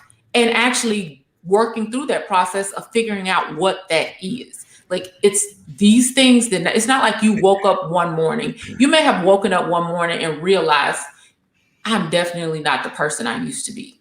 But it doesn't happen just with the snap of a fingers. So you're not going to reverse that, or you're not going to get back to a new normal in just a short period of time. And the way that most of these medication works, it is a buildup of things. It's trying to re-regulate our hormones and neuroreceptors in our body that can't be done overnight. So everything is kind of gradual. Doc, you have just said something. Just going to the barbershop when I was in a deep depression, just going to the barbershop made me feel better. And I'd sit there and be like, yo, I'm feeling better, and then go back to my apartment. But then the medicine would start. It took literally 2 months for me to realize that what I was taking was changing my thought process, and my anxiety wasn't the same. So, but then when you start acting out, before the medicine, everything, you're acting out, and then you're in a relationship with somebody. How do you get the signs? What are the red flags that you're probably like, okay, I probably need help? 2 very important red flags is, how do you respond with being alone with you? When you get to the point where you are uncomfortable being alone, that's a problem. And when you get to the point you're way too comfortable being alone, where you want to isolate yourself, there's a problem. So when you're at those 2 extremes, like, one, I can't be by myself. I'm clinging. I'm reaching for straws because I'm not comfortable being alone with me. And then you're, swing to the other end of the spectrum, where all you want to do is be alone with you. Like that, I don't like to use the word normal, but that happy medium is somewhere in between. You need to be able to be comfortable with being alone with yourself, and you need to be comfortable with who you are. But when you can't accept who you are, and you always want things and people around you, like, you will see depressed people who are out every single night because they never want to be in silence and they never want to be alone. And then you'll meet other people who are depressed and suffering with anxiety and suffering with stress and pressure, and they just want to block the entire world out because they cannot deal. A good solemn presence alone with yourself, where you're okay with your thoughts, you're not anxious, you're not stressed, you're not stalking people, you're not checking cameras to see where people are. When you can sit in your own quietness and have real peace, that's healthy. But when you want to block out the entire world and you want to create darkness in your life, that's when we know there's a problem. So those are the 2 extremes where you start to notice that there is something wrong and we need to get help. And that's in short moderation, not necessarily living with someone, but just in those moments, like, hey, I just need to take these couple hours for myself. So when you say being by yourself, it's just in short moments, right? Yeah, you always need at least once or twice a day. Like, when I first get up in the morning, my child, luckily she's still asleep when I first get up. I take those few moments, but I'm okay with pouring into myself. I'm okay with talking to myself. I wake up in the morning with affirmations every morning. I set the tone for my day because I have realized the only thing I control is me. Anything outside of me, I've given that up. I've surrendered that to I don't control that. So when I wake up in the morning, I control my outlook, I control my emotions, and I control my peace. I can't control anybody else, but that's what I wake up to, is affirming my control of self, affirming that I belong here, affirming that I deserve all the good things that come to me. That starts with the affirmation, but then I'm ready to go out and conquer the day. Mm-hmm. I don't just stew in that, shut the world out. So, Doc, once again, Michael Shawn, TakeOver Legends, Free Agent Radio. If you're on Instagram Live, if you have a question, put the question. I will ask the doctor the question. And okay, I'm gonna do my personal thing, and then Cam, Shawnee, J Black, any questions you have, please put them out there. I will have a situation where Shawnee was at the last comedy show, and the comedy show was amazing, did great, and after I took maybe 2 or 3 pictures, I ran out of there and ran back to my apartment and was like, my uncomfortable feeling after being on stage the entire time, it's like I have this uncomfortable feeling where I start getting insecure again, even though the show went perfect. When I tell you the show was perfect, it was perfect. And I took pictures, and when I tell you I dipped out the kitchen, got in the car, and went straight to my apartment. And I know there's something not right with that. I'm asking you. So when you say everything went perfect, but how did you feel? Did you feel? I'm not about the show. How did you feel about you? I felt insecure the entire time. You didn't feel like you had done a great thing? I felt like I knew by the acknowledgement of everybody that the show was good, and I felt it, the show was good. But even after a show being great, it's like my shoulders were like tight the way they are right now when I'm talking to you. Like it was like normally like I don't want to say normal, but normally you kill a show and you're like, I did it, the crowd loved it, and everything's good like that. But in my heart, I was like, you wasn't good enough. You didn't feel like you were good enough. Yeah, I I got in the car and dipped out. Like I was like, okay, it did good. I don't want to screw this up. My whole thing was I don't want to mess nothing up. I don't want to do anything. I don't want to take a drink. I don't want to say the wrong thing. And I got in the car and drove home. And I knew the show was really good. I knew it was.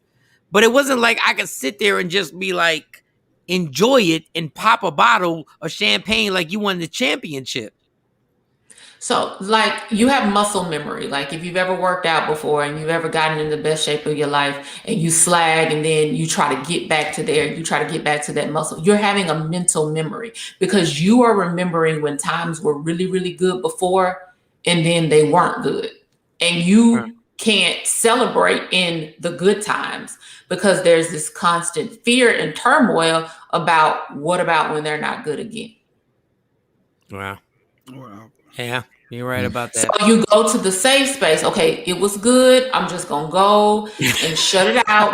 We're gonna literally press pause. Like that joke killed it. I killed it. Press pause. We're gonna leave it there before it goes left. Because you can probably look back at most of the mistakes in life. Like if I had just stopped there, maybe this wouldn't have happened. Yes. If I had stopped yes. there. That last shot. If I had just not done that part right there, but listen, this is what is needed. Keep that comment up, y'all. Keep that comment up. I want to read that. Go ahead, Doc. Go ahead. Is Doc. the realization that you know there was somewhere where you went wrong, and the desire to not repeat that again is great.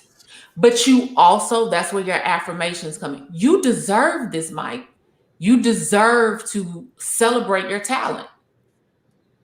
And just because you celebrate your talent and you accept that you deserve to be where you are, despite everything else that might have happened, you still deserve that. And once you live in that moment, you can get past that mental memory of, am I at that point right before things go bad? All right, let me read this question. Claudia, question for the doc. How do you tell someone you love that you think they need to seek mental health support? Lead with love. People don't want to feel judged. People don't want to feel like there's something wrong with them. People don't want to accept all of their flaws. And when you're trying to lead someone to a healthier life, that's how I phrase it. Like you don't, it's all in how you say it. You don't tell someone like, look, you are bat mess crazy and you need to go fix yourself. No.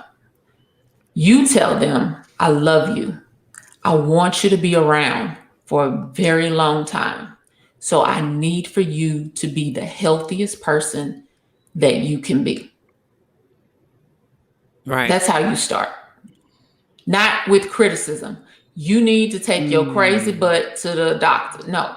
Right. You need to say, look, I love you. I need you in my life. And you're not going to be here forever unless you are healthy and unless you are your best self. My desire for you is to be healthy and to be the best you that you can be. And that's where I'm coming from. Let's start there. This is where I'm coming from. And I'm noticing you're not your best self. And you're not your best self because this is what I notice. And you can start to point out some behavior. They can receive it or not receive it. But whatever you start this conversation, start it with love. I love you. I need you. And I want for you the best. Okay, before I'm selfish on this interview, does anybody, Cam, J Black, Shawnee, if you have questions, because I'm about to be super selfish. So if you, I'm just saying, that's why I'm trying to let y'all, because I got like 1,700 questions. But if anybody has something, go in. The anxiety aspect for me, I mean, I'm being honest. I have it. It was something I found out about in the last 3 years. But in the reality, you're going to laugh at it. It's over control. When I don't have control over things, I tend. I know. It's very enlightening. All right, guys. Okay. I'm serious. We're not gonna joke now. We're not gonna joke. But if I don't if something happens and I can't fix it or have control over it, that anxiety, like when you said there's a wall that come up, because I was always like, is this anxiety or depression? It's a wall. I just can't get past it. And then I'm mentally stuck right there and like, I can't get by it. And I want to fix it and I can't. And it's like, well, how do you, people say, well, just stop thinking about it. Yeah, okay. That'll work. But it doesn't work that way. So, and I tried different medications. And then some medications make you gain weight. So you ain't doing that. And then that's when the miracle marijuana came into play. Solved the problem ASAP. But it's like, well, I want to wean myself off of that in those moments. But the control factor is a thing for me. And it's just what it is. I don't know how to move past it. So, all right, Jay Black, that is an amazing question. I love you, but I got to be funny. God damn, that's the longest question I've ever heard. It's like, but I got to correct 2009, my dude. No, go ahead. I'm playing. I got to correct this verbiage because you were like, okay, the marijuana cured it, and it really didn't. What the marijuana did was mask the symptoms. It didn't treat the disorder. It just masked the symptoms. It calmed you out. And I am a doctor who is a proponent of medical marijuana use or recreational marijuana use. Do you? But also, here's the problem. And it's not the problem. Here's the thing with you is that you lead by intention, where you justify the means with the outcome. Like, I do this because I'm intending to do this. You lead with your intentions. So in order for you to address your anxiety issues, we have to address your intentions, because you control everything with the intent of protecting those you care about. So you feel like it's okay for you to do these things. It's okay for you to have some bad behavior because the intent is to protect the people that you love. Your intent is good. Your heart is good. Your motives are good. So you feel like that justifies bad behavior. But we really can't fix the bad behavior. And I'm sorry, I have to label it as bad behavior because it is because we need to fix your intent. You need to redefine the way that you love. You need to redefine the way that you love yourself and the way that you love others so that it's healthy for you. Like we've talked before about all the things that you do for peace, but you're not really at peace because you're always stressed, you're always worried, and you're going to try to control the next issue after the next issue. So how is that peace? But another aspect is like I got that first vaccine shot. As soon as it went in me, I had reservations and I wanted it out. And my brain, I couldn't get it out. So anxiety triggered a little bit. Like I want it out. Like, wait a minute, I might have some reactions that ain't good. I couldn't get it out. So it's a matter of me not being able to control that scenario. So what was your thought process before you got the vaccine? Okay, why were you going to get the vaccine? Because like I said, you're a man of intentions. What was your intent in going to get that? Because I got it and he wanted to compete with me. That's all he wanted. No, well, you yeah, said because you I got it first. first. And maybe he did. But no, I'm playing. But no, a lot of people are doing things for peer pressure. Because you even admitted, like you kind of felt like. Yes. Yep. Yeah. But mine wasn't for peer. Like my son has severe asthma. You know, the EpiPens. Okay. I want to make sure I didn't bring nothing to him. And then I started seeing this. My son. No. So I didn't want. So and then the other thing was I'm seeing all these people in the hospital sick with COVID, and they say, well, all these people that's sick or dying or having issues, none of them had the vaccine. So I was like, okay, so the vaccine, it has some validity to it, and then the new variant out there, whatever the new, new thing going out, variant. So it's like, oh, you know what, I'm gonna get it. I want to protect him. I don't want to be in the hospital with COVID, and if I could have prevented it by getting the vaccine, so I did it. Okay, so your intent was to get the vaccine to protect your son, protect your household, because that's how you show your love, is you protect those that are closest to you. But and that is perfect. That is what you are designed to do. You are his father. You are someone's husband. You are the protector of your household. Nothing, absolutely nothing wrong with that. And that is actually a great reason to get vaccinated. But here is where the crux of your issue is realizing you don't control anything beyond that. You don't control these variants. You don't control the side effects of the medication. You did something good. You did what you felt you needed to do to protect your family, but it's relinquishing and the knowledge of, I don't have any more control beyond that. Wow. You have to let that go and not attach your happiness, your peace of mind, your mental state cannot be attached to things you do not control, or you're never going to get peace. And Doc, what you just said is so amazing, because just speaking as a man, we never, like, I've just started to realize I can only control what I can control. And even like being a parent, everybody on here is a parent. There's certain things where you go like, I can make her do this or make him do this, and I can do, no, you can. There's a certain spot where you got to be like, you got to put your hands up and be like, I can't. And I might be worse than Jay Black when it comes to trying to control every single thing in my life. And what has happened is I've tried to control every single thing in my life, and it's put me in a dark place because it's not rational. All I can control is talking to you right now. That's all I can control. Right now, talking to everybody right now. That's all I can control. And man, when I tell you what you just said was so amazing, because sometimes you have to, I don't know, because some people don't believe in God, so I don't want to put God in this for everybody. But sometimes you just got to put your shoulders down and let God and be like, God, you got to take this from here. So yeah, you have to acknowledge that there's something out there. I don't care what your belief system is. There's something out there bigger than you. Jay Black, there is something out there that's bigger than you. And my inner belief is that whatever that thing out there that's bigger than me, my God, my ancestors, the spirits, that they are not there to harm me. They're not out for me. They're not like, Jennifer at work who can't stand my ass.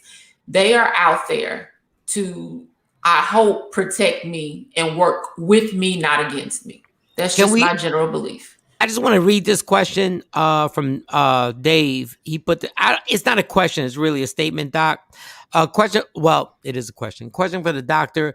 Do you feel I'm doing the right thing by moving on quickly for most toxic people that you constantly being negative? Trying to read this correctly.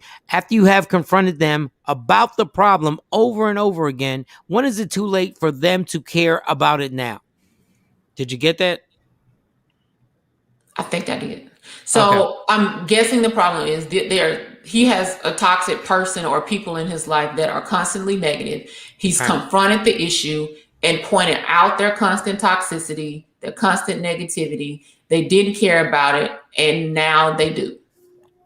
So again, here's control. You have no control over these people. The only thing that you have control over is yourself. You removed yourself from this toxic environment. You are not obligated ever again to go back, even if they do get it down. It doesn't matter. You don't control them and they don't control you. The only thing you have control over is yourself. You notice negativity. You notice toxicity. You pointed it out to them. They didn't realize their toxicity or their negativity at that moment. Maybe now that they do. That's fine. Great for them. But don't ever feel obligated to put yourself back in that situation just because their aha moment happened now. Because them getting the picture or getting the point, that was beyond your control. Right. Right. And there's an unfair question, Doc, because you're not the end all be all, but in relationships, when do you actually say, okay, it's time to end this? And when I'm not talking about outweighs the bad. Say it again. When the bad outweighs the good. Like in any relationship, whether it's a work relationship, personal relationship, whenever you're getting to a point where the good times are far between and and it's risk assessment when the bad outweighs the good. Not everything is going to be peaches and roses. Every day is not going to be your birthday. Every day is not an anniversary. Every day is not a holiday. So there will be struggles. But when the struggles begin to pile up till you can't even remember the last time you were happy.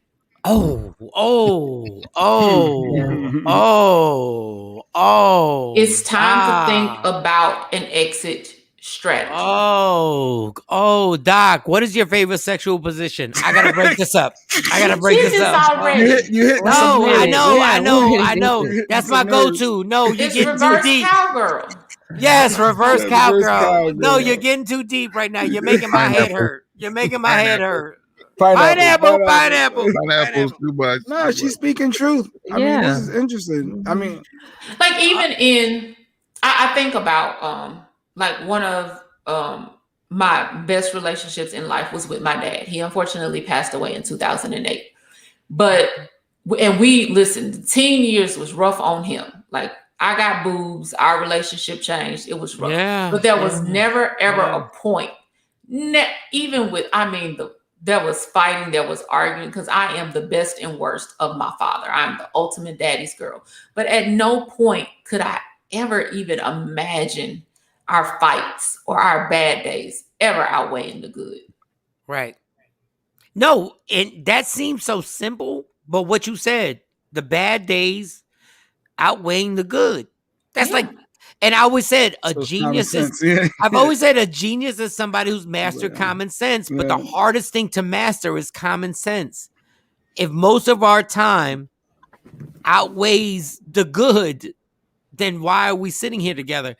I want to ask you this. There was one question from the audience. Someone was talking about losing the father of their 4 children. Put that up. If we can have it, put it up. Yep. Yeah, put that up. Ashley said, I'm still a bit of a gray cloud after losing the father of my 4 sons, but I just know that I can't fold because my boys need me. Mm-hmm. So like a robot, I just keep moving. Go ahead, doctor. So yeah, she got mom syndrome. And this is what we do as moms, and dads do it too, but I relate to it as a mom because I did not know how much I could endure until I had my daughter. Because if it were not for her, there were days I just did not want to go on, but we pushed through. But here's the problem. You're not the best mother you can be until you're the best woman you can be.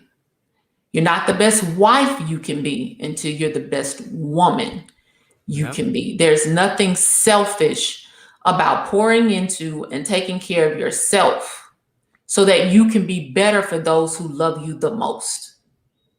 How do you find that balance though? Okay, so here's the thing. You're pushing through for them. They don't need you to push through for them. They need you to be around for them. Not just pushing through. It's like the difference between surviving, like hanging on, to thriving and really living. Yes. You can, and like in this moment, I'm not telling you not to push through. Keep pushing through. But at some point, we need a strategy that's going to get us beyond the pushing through to being present.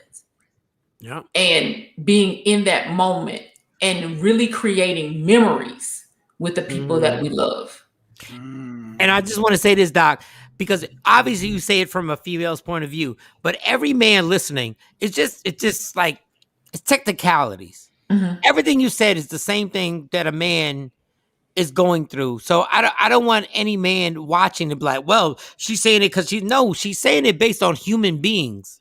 Well, the Honorable Kevin Samuels, he teaches. Well, we're not going to get into him. Okay.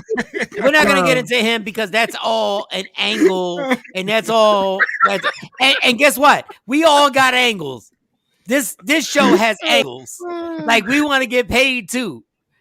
But Kevin Samuels, I get it. Like I understand what you're saying. I get what you're doing. I'm not saying I agree or disagree. I get your angle. But when the doc comes on here and starts saying this, it's based on every human being listening. And like we're going through this stuff. So we're not trying to pit men and women against each other. So give me one tip, Doc. Give me one tip. Can I ask my question? Okay, go for it. Go ahead, Johnny. I'm at a point right now where I'm trying to figure out: am I depressed, or is it anxiety, or am I just stressed out? Does she need some D? I'm playing. You got the fourth option. No. I'm playing, Shawnee. I'm playing. That could be. No, I'm playing. Go ahead. No, like for real.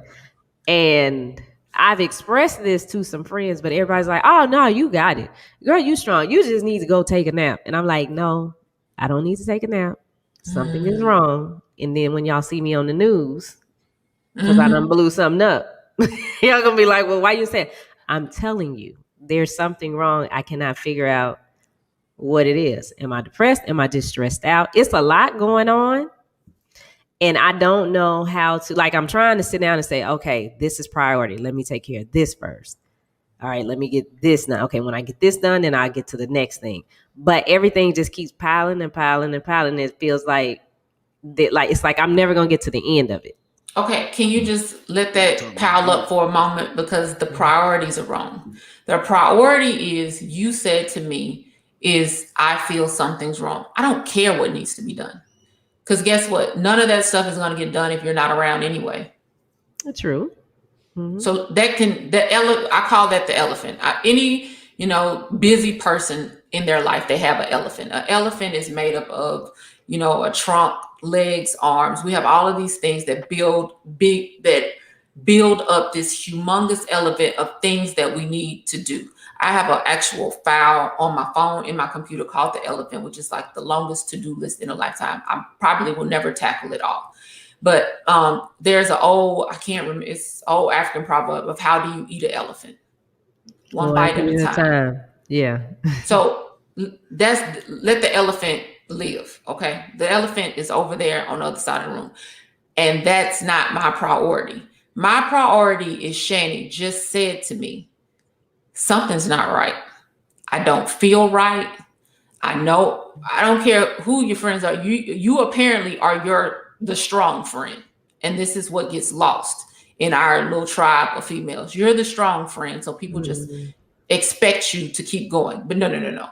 And you might need to get some new friends, because whenever my friends tell me they don't feel right, something doesn't feel right, that is screeching halt, we got to have a conversation, because you've had a lot of changes in your life, medically, just dealing with things. When was the last time you felt like yourself? Oh, dang. I don't know.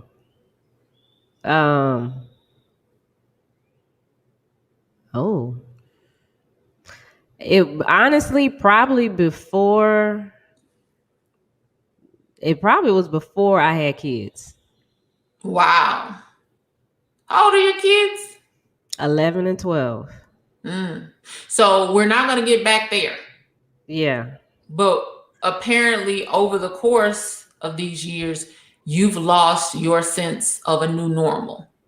So, and this is what happens when things change in life, because this happened when I had my daughter. Whenever you have a child, monumental events, get a new job, move from a different locations, health scares, things we can't control outside of our households, like a whole global pandemic, we need to reset and adjust to a new normal, which is more so sounding like that's first step. That's something we never done. If the last time you felt normal was a decade ago. So now we need to rediscover what that new normal is, and also what is our concrete wall made of? That concrete wall of anxiety that stands between you and eating your elephant one bite at a time, or the concrete wall that weighs on you that doesn't help let you get up or move forward. Okay. What is that concrete wall made of? Is it made of regret? Is there something we wish we would have done? Yeah, is it made of disappointment? Yeah, that too. Because I think some things that triggered it, like, you know, when somebody does something to your kids and you can't, like, I was triggered. They at a point where I can't fix it for them, and they kind of have to just go through it. But I can see them hurting, and it makes me so mad. I relate to what you're saying, Shawnee. Yeah. So when they were babies, I could kind of protect them a little bit more, but now they're. Yeah. So this is another part. Like, you are a mother. I am a mother. We, like everybody on this, we got fathers on the phone. Like, this is our charge in life is to love. And we talked about this before. If you lose the desire to love and protect your kids, something is wrong with you. But there's also a realization that there's only so much that we can control and protect them from in this world. And we have to give them our love, our unconditional love, so that they know no matter what, mom and dad are always going to love you. But also we have to give them tools to figure it out. You want to fix it. You want to fix it so bad. And that is such a normal desire. But like you said, they're getting older. And some of these things they have to figure out, but you have to give them the tools to cope with the unpredictability and sometimes the harshness of life while you're doing it at the same time.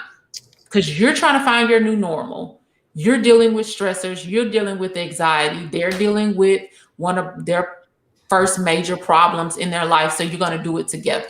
You're going to have open communication and open conversation about being flawed, about figuring it out, about not having all the answers. What do we do next? It's okay to ask for help. You can ask me for help. There should be someone else that you find safe outside of your mother-daughter relationship, a close relative, a close friend, their godparent. This is someone else you can ask for help. You teach them, you give them the steps that is going to build their life into adulthood on solving problems and solving issues in a healthy manner, and understanding that everything is not always going to turn out the way we want it, but it's how we deal with it. How do we persevere? Right. Yeah. And Dr. Hall, we appreciate you so much. And the funny thing is, the reason why I like when you come on here is because certain people come on here and doctors come on here. I know you're still trying to figure stuff out yourself. Yes. And when you can talk to somebody who can help us, but at the same time can relate and be like, yo, I'm really still trying. I'm figuring stuff out. It makes people feel like there's not somebody superior or bigger than them, where you're actually talking to us because you've been through or going through the same thing. So Cam, before we wrap it up, Cam, you got a question or you good? No, I don't have a question. I disagree with the balance, stuff like that. You know, I've gone to counseling, for when I got my divorce and when my mother passed. And I know how helpful that is. And I always joke about me being a Libra, always fighting for that balance. Got to have that balance in your life. You can't have it, So I just disagree to a lot of things that are being said. And I live off of that, just create balance. I can control what I can control.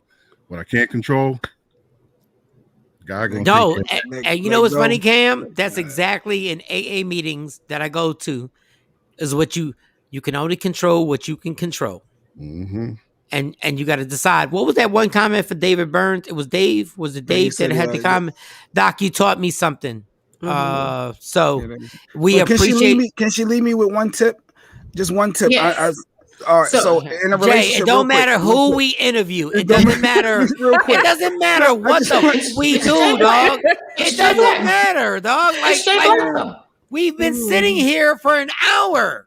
Mike, you had a lot of selfish moments. Just give me one real quick. So I just want one tip. I don't want to argue. Like I know deep down. He does want to argue. I do, but and that's where I'm going. I don't in relation. How do I not argue? How do I just leave it alone? I can't just let it go. Like I have to be able to say my piece and debate and have that argument in a relationship. Give me one tip that whereas I say, you know what? In the midst of me wanting to get it out, I just don't. Like, is there something like a tip that you can give me? You have to say your piece. That is what you just said. But your question is do you have to say your piece to the other person? Can you just go write it down? Can you say your piece to yourself? Can you keep something to yourself? Mm-hmm. Okay. Can you keep just save a little something for yourself? And someone had asked the other question also, this is for Shawnee as well, is how do you get to that new normal? I think journaling is a great way to do that. I want Shawnee to go back and, Shani to go back and write about those things that brought her joy, that brought her happiness when she remembers her old normal. And add into that the things that bring you joy. Now, I know you love to see these beautiful young ladies that you're raising, like find their own, going to their track meet. Like you got to learn to incorporate those new goods with the old goods to find that happy space that you were again. So journal. Can you go to a AAA meeting even if you're not an alcohol? Yes, you can. Yes, you can. They have addiction meetings for Amazon. No, they have addiction meetings for everything. But there are people who go to AA meetings who are not alcoholics. No. Okay, so Jay Black. Okay. Thanks, Dr. Action. By the way. No. One tip. Shut the. Hey, Action. That's hilarious. All right, so Ashley, let me salute Cam, my firstborn, and his father's born day is the same day, October 7th, Libra, the scales. Okay. Okay. All right, so Jay Black was selfish, and I had more, but I say no. I'm gonna be selfish. Oh, see, Mike. Come on, this Sexy Mo is coming up soon. No, Sexy Mo, we're 2 minutes behind. Just let y'all know I'm up on it. She's not there yet, anyway. But she's not there, of course, because she's used to being late. But I'm trying, Doc. Yes. You're doing great. You're doing. But I'm about to expose myself so crazy. Oh, let's go. Okay. I'm gonna put this on big zoom. Go ahead.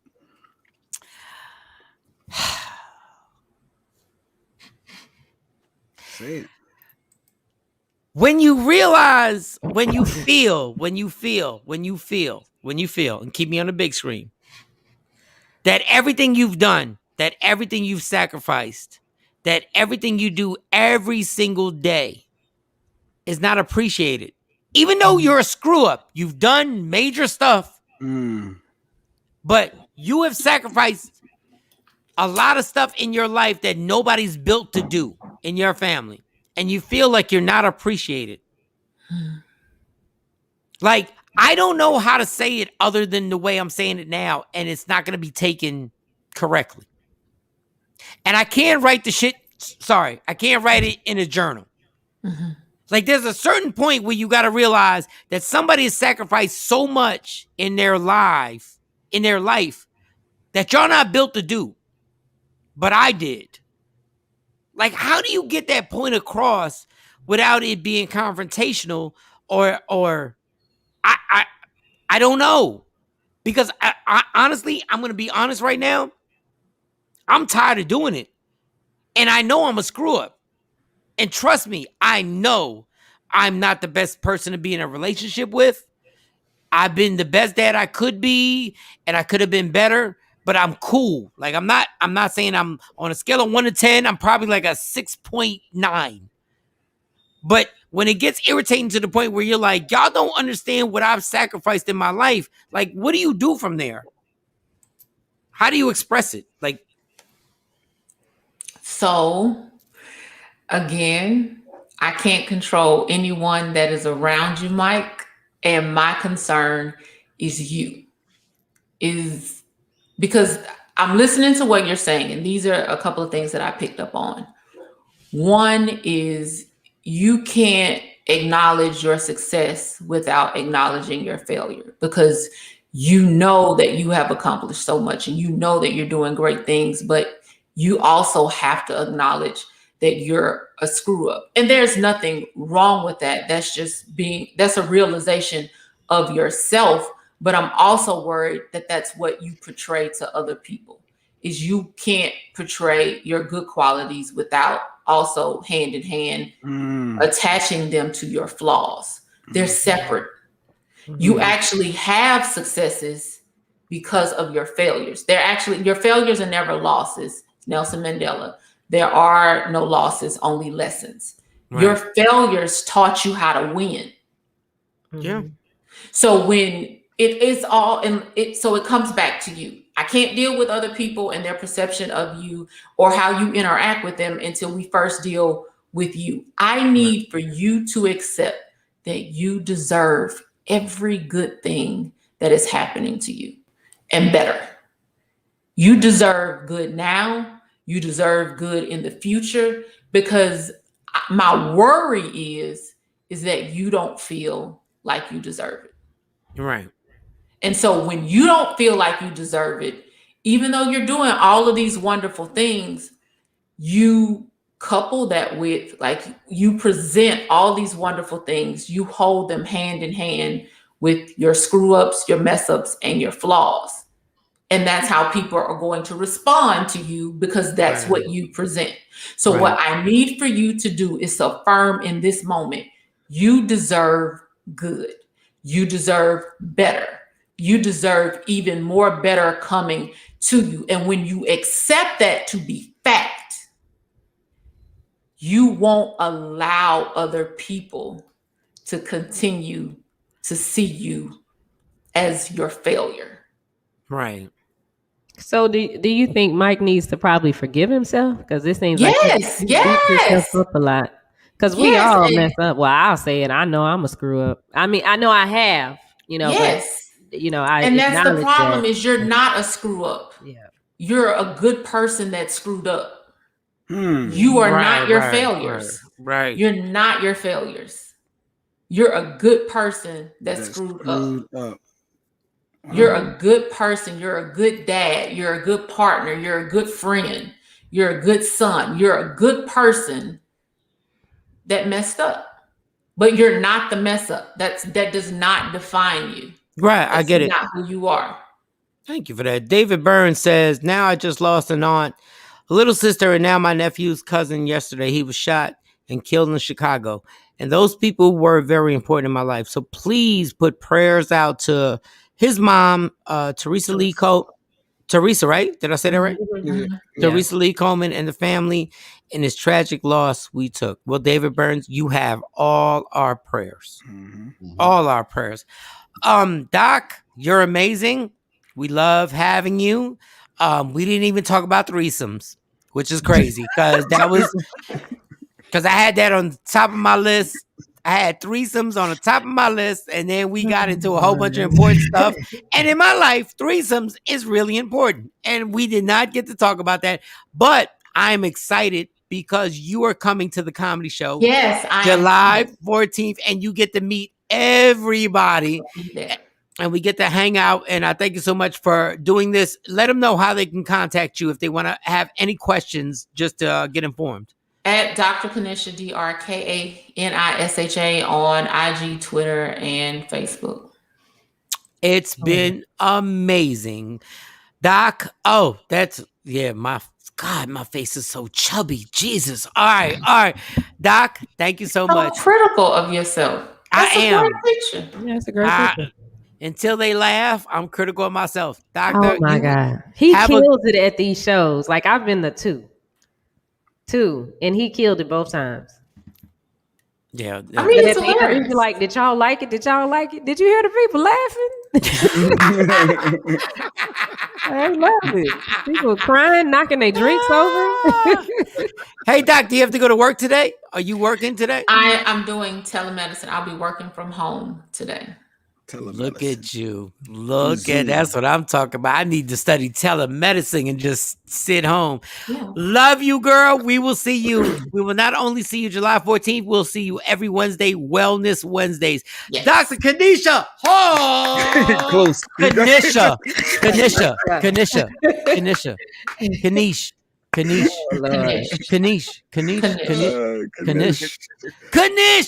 It's the damn TV show KaNish. There was a show. Oh, the cop, yeah. The show. KaNish. The Kamish. No, okay. I get it.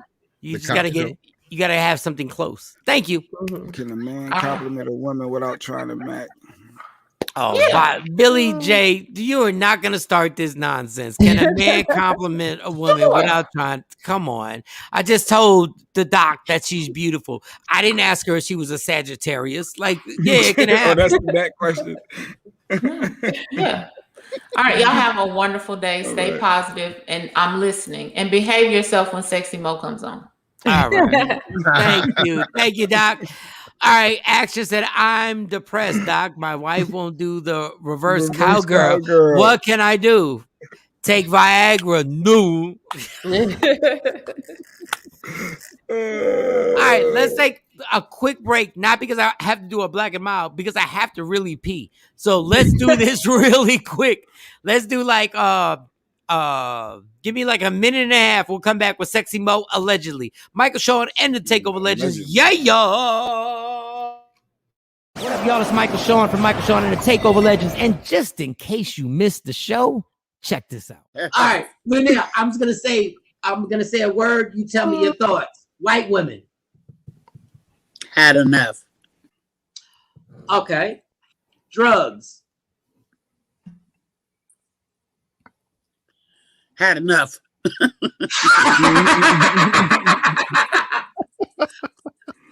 Regrets. Cocaine. Oh, wow. Okay. But actually, I have 3 regrets, okay? Well, go. Expand. You don't have to do one word. Regrets. Okay. I hate that I ever touched cocaine because I wasted a lot of time tweaking. Mm-hmm. I hate that I missed my daughter's first Halloween and Thanksgiving because I was incarcerated. I hate that I never got to go to Studio 54. I regret that. And I regret that I never met Tupac. Michael Shawn and the TakeOver Legends. Your escape from reality. Right here on Free Agent Radio. Don't never stop if you want to be on top. Yeah. Tap in. Tap in, ticka, tap. Michael Shawn and the TakeOver Legends. Michael Shawn, Jay Black, DJ Cam, Shawty Scott. And I got close as possible. This is the closest I've ever gotten to have this lady on the show on time. I'm still late. Is she there? Nah, she's not there.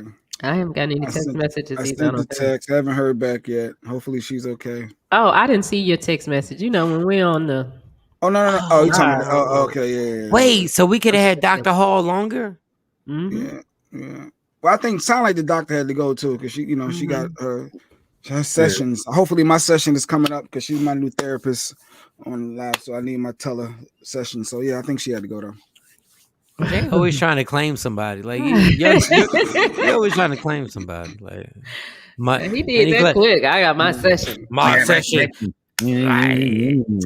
My bitch, right there, my doctor bitch, right there. That's what it is. I got it. I had no sessions after the 14th. You shutting it down, Cam? You shutting it down?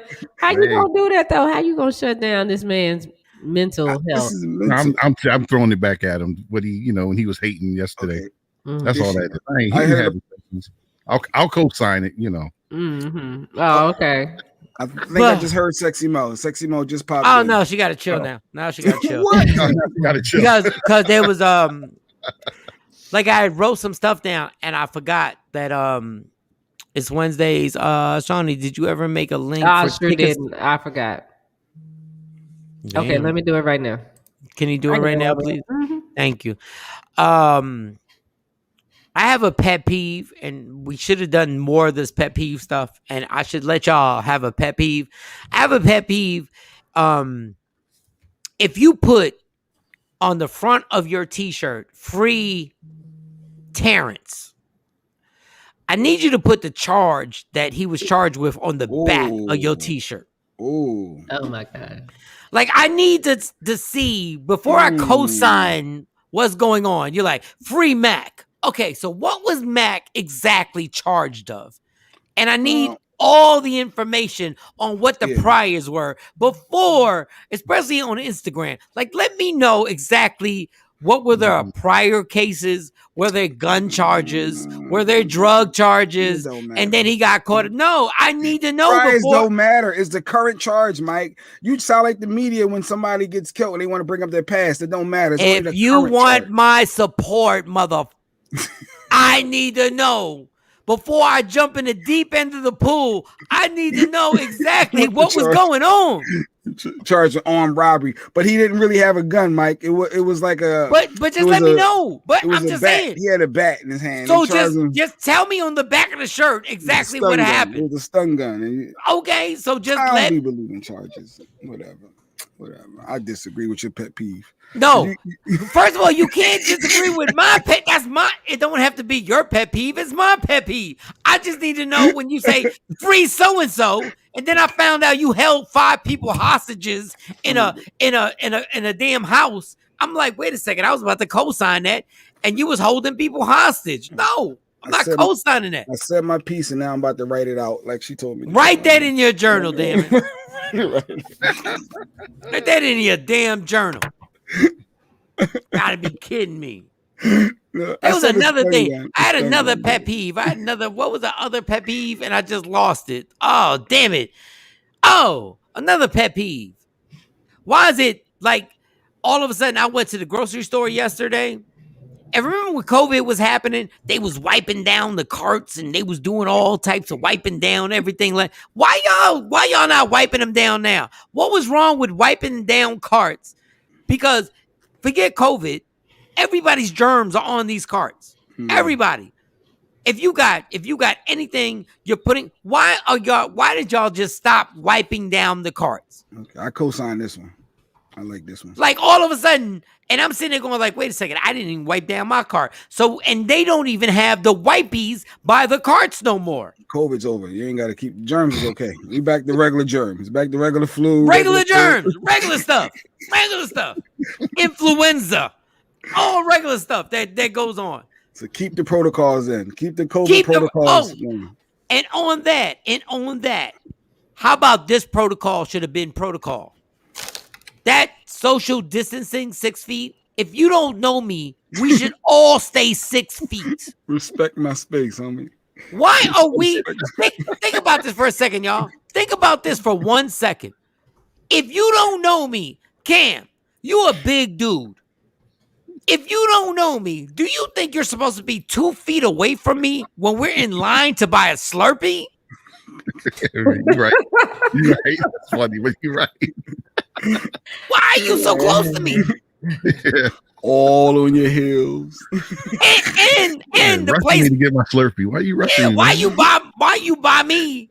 And it's empty. It's not even crowded. We get Slurpees. It's all not the lids and straws. All too by early. this. Like, it ain't even your turn yet. Why you all over? I'm trying to get this black cherry blueberry mix, and you right behind me. Like, what are we doing? What are we doing? Like, I'm six. The social distancing should be clear. We should literally, and then if you want to go into the barrier, let's say you want to say something to somebody, say, hey, I want to go in your social distancing. I have a question for you. And then you go, cool. Come on. We did it for a year. We did it for a whole year. Black Friday, when you're going shopping on Black Friday, it should be social distancing. Say 6 feet away from my ass. Or raise your hand, homie. And I'll do the same thing. I'm like, Cam, we had to slurp. I'm like, yo, big dog, just want to know my phone is dead. Want to know what time it is. Can I get 4 feet closer, like 2 feet closer, so it's 4 feet? And then you be like, cool. The hell? This don't make no sense. This don't make no, like, I realized that this COVID stuff, it was common sense that we should have stayed away from each other because, and I hate to say this, white people, y'all have no personal space rules. Y'all have no personal space rules. Like, y'all got to work on this. Even when y'all racist, y'all up in somebody's grill, like talking. Move. Move. I'm getting a Slurpee. It's a blue. Get out the way. I'm getting a blueberry chocolate syrup Slurpee. Get out the way. Move. Get out the way. Move. I don't think you got COVID. I don't like you near me. I don't like you near me like that. Move. Move.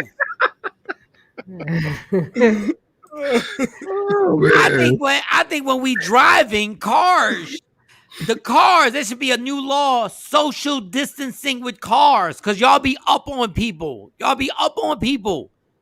We should have maybe not 6 feet, but at least 4. Play that damn song. Move. Get off my car. Get out the way. Get off my car. Get out the way. Get out the way. Get out the way. Stay away from me. Yeah, get that elbow, Elbow rule. And throwing them bows too, yeah. Jesus. My God. Those are my pet peeves. Bring Angela Yee on. What in the world? What's that? I don't know why that was so funny to me. Very sexy Mo. Up next. Allegedly. Nice, man. What you doing? I love Sexy Mo. You know I was playing. Sexy Mo, bring her up. Bring Sexy Mo up. Yay! Is she there? Is she there? Is she there? She not there? She not. Hey! Hey, babe. Boo. Hey, boo. I was playing, boo. That's like the equivalent of smashing your chick and you call her by another name. Boo, I was playing. I was just joking. Like what?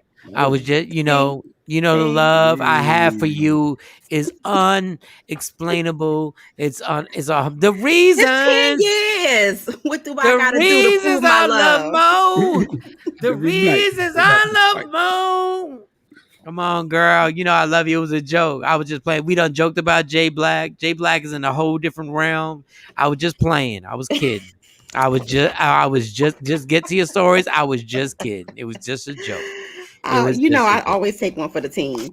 I know you ain't got to take one for the team. I'll ride out for you, girl. Don't be making it seem like you be taking D words for the team. No, I'll ride out for you. You are a soldier. We rock out for you. Like it was a joke. I'm sorry. It's all good. It's all good in the hood. All right. But look, Michael, Shawn, crazy week. It's Wednesday, Hump Wednesday, and it's a lot of things going on. So, Kyle Massey, aka our childhood sweetheart, the little pudgy boy off of That's So Raven, Corey Baxter, aka we used to call him. He's facing some serious charges. Allegedly, he has a felony charge pending against him for sending porn to a 13-year-old girl. So this is not for Snapchat. Yes. So for all of you out there who think Snapchat, it disappears into poof. You never see it again after so long. That's not true. You can download things off of Snapchat.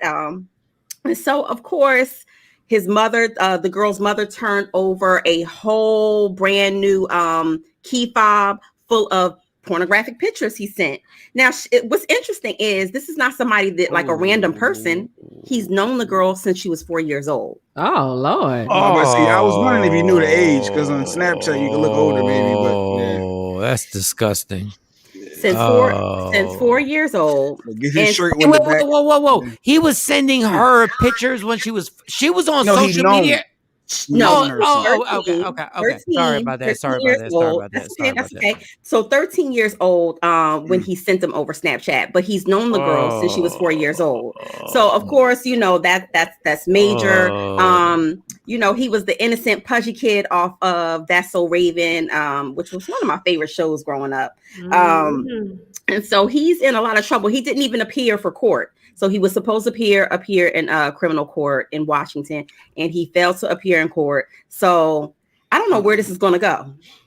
I agree with Mike's but pet I don't peeve think it's now. going to be Mike, good. I agree now with your pet peeve because you got on the back child porn charge on the back of your shirt and some free so and so, and then put the charge on the back, bitch. Like I need to know what you was doing. You can't rock a free Corey from That's So Raven and not put the charges on the back. But you know what? I'm not trying to make excuses. The kid he's been messed up in this game since he was a he was a young kid when he got introduced to this game, and no excuses. It's horrible. But so amongst these charges, Michael Shawn, you know, Dr. Dabler, they're pulling out their vape company, they're pulling their endorsements, and you know, in true social media fashion, when people want to go clean up something, what do? They start pulling down posts. People have screenshots, so you can't get away from this. You know, I know they're trying to pull their brand away, but they can't get away from this. This is bad. Michael Jackson bad, all bad. No, but what endorsements did he have that we missed? Like, what endorsements did he have that? So apparently, in the vape world, that must be a big endorsement. Yes. I don't remember. Oh, okay, maybe it was. Yes, okay. and of course he's on Cameo now. He's doing a lot of different, a lot of different little things to kind of capitalize off of his former, you know. Right. Yeah, publicity. But regardless, nothing's going to be able to save him. Raven can't even come back and save him. And I'm pretty sure she's going to distance herself as well. Well, let's be clear before. Good morning, everybody on my IG Live. If he's guilty of this, it's disgusting.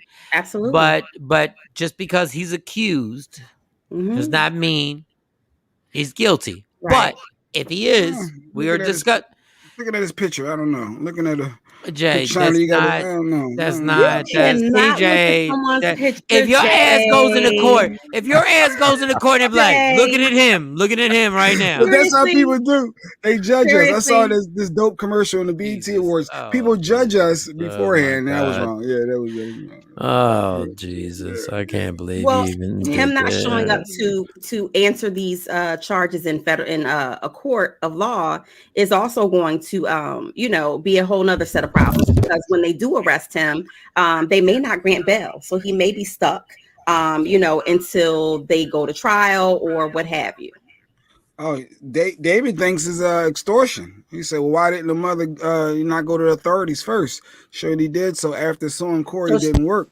So yes, so she did go to the authorities. She put everything on a thumb drive. All of the pictures that Corey allegedly sent over to this young girl, she put on a thumb drive and turned it over to authorities. All right, Dave, you're not getting us caught up in this. Corey in the big house. No, you're not getting. Okay, next story. So of course, Raven Simone, she hasn't issued out yet any type of statement on it. People have been asking her, what do they, what you think about it? And these charges have been actually building up since 2020. So they've been investigating this for quite some time.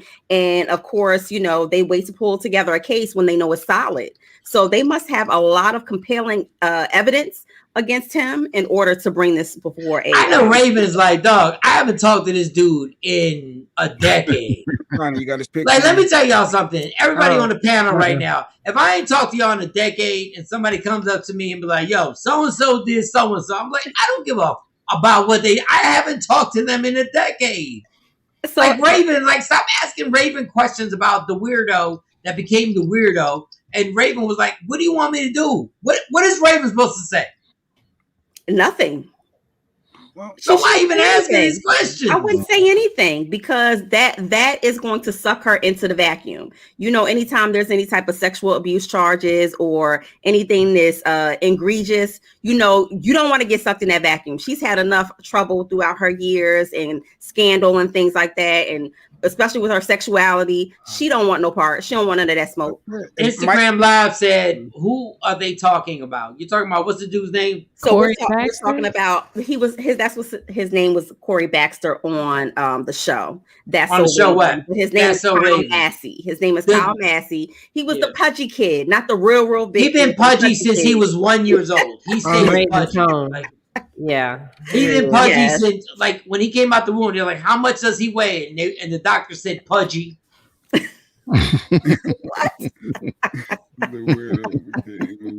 didn't even say 4 pounds 3 ounces. They just said pudgy.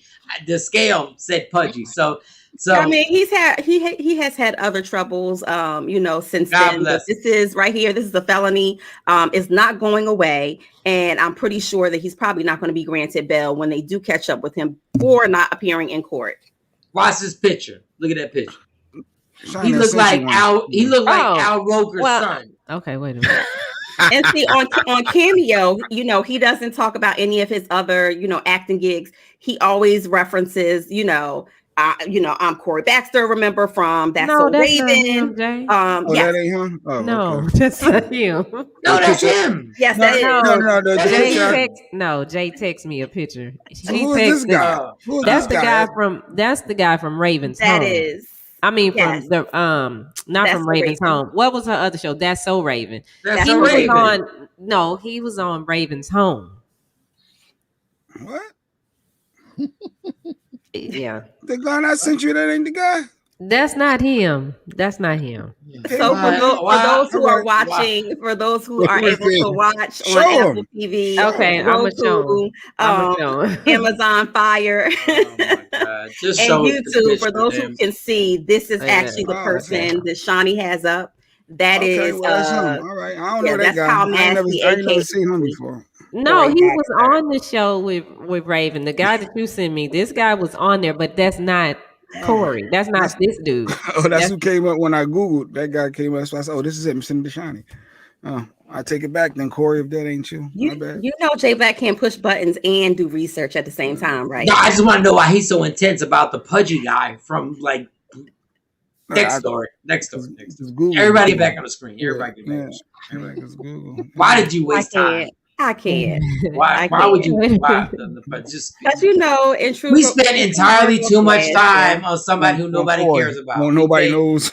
We paid entirely too much time. So he's part of pop culture. You know, he's part of pop culture. He's not part of pop because of That's So Raven. That's the only thing we know him from. He's done other things. I'm telling you, Mo can get on here and irritate me in 7 seconds. Like I really have bought this. Like allegedly, yeah. Mm-hmm. He said, he's "Don't shoot the messenger. Don't shoot the messenger." Stop with the. He's not part of pop culture.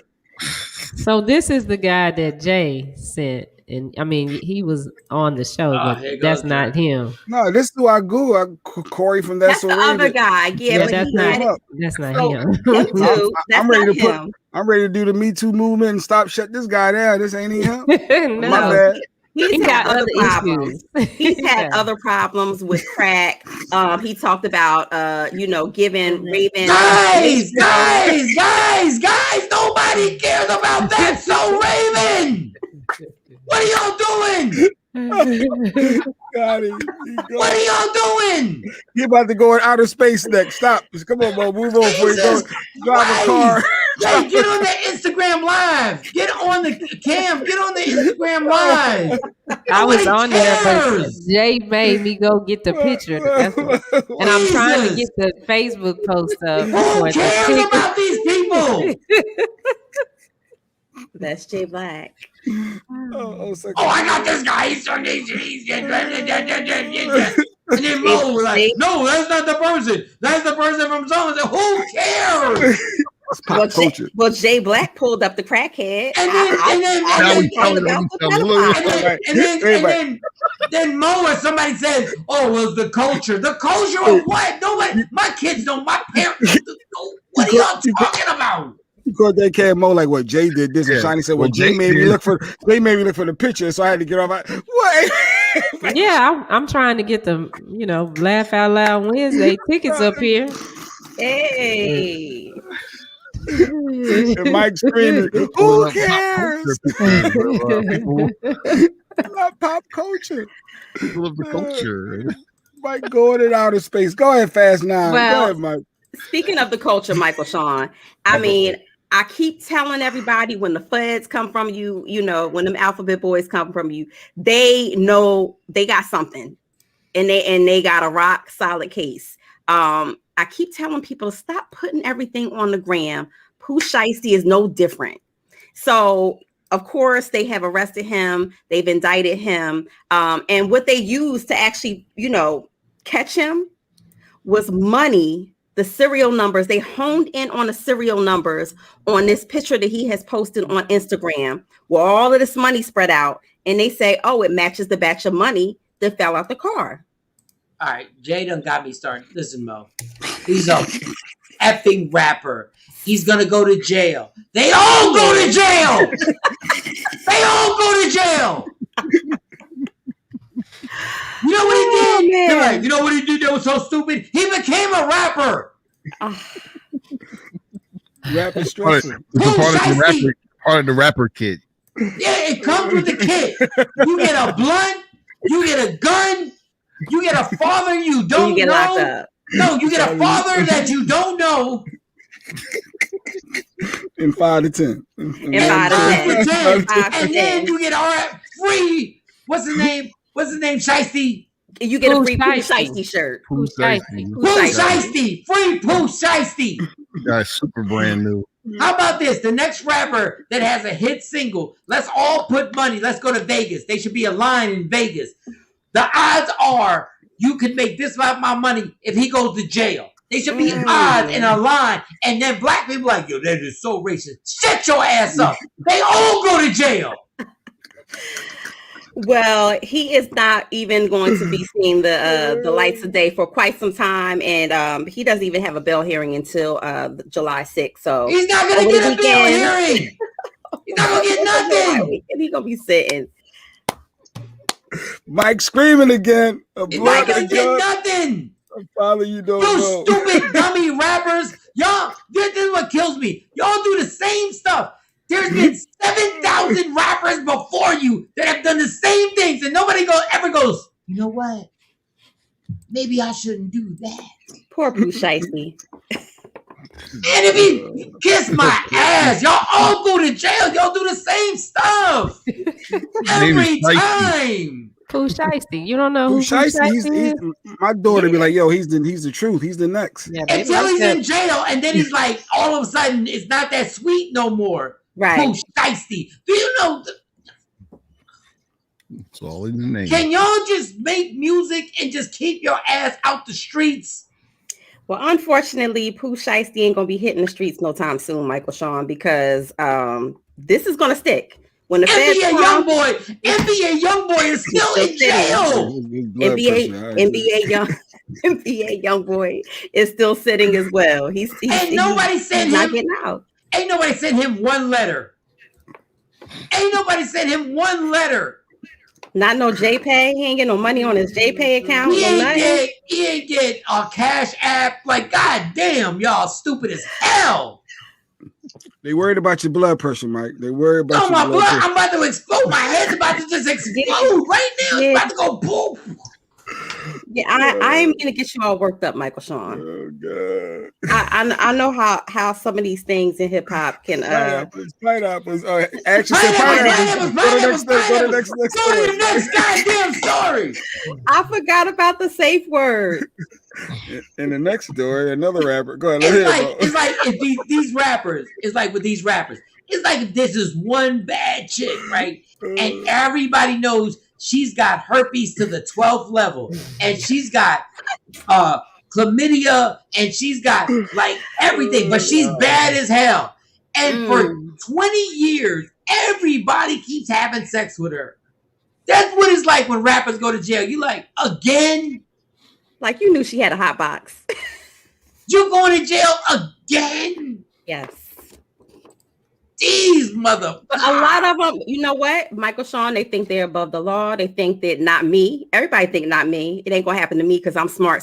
I'm smarter than the last person. And I know the cops are crooked. I know the cops are vicious. You can't have guns or weed in your car. You have to be on the straight and narrow, and you still might go to jail. But y'all go to jail on some old like I can't feel bad no more. Right.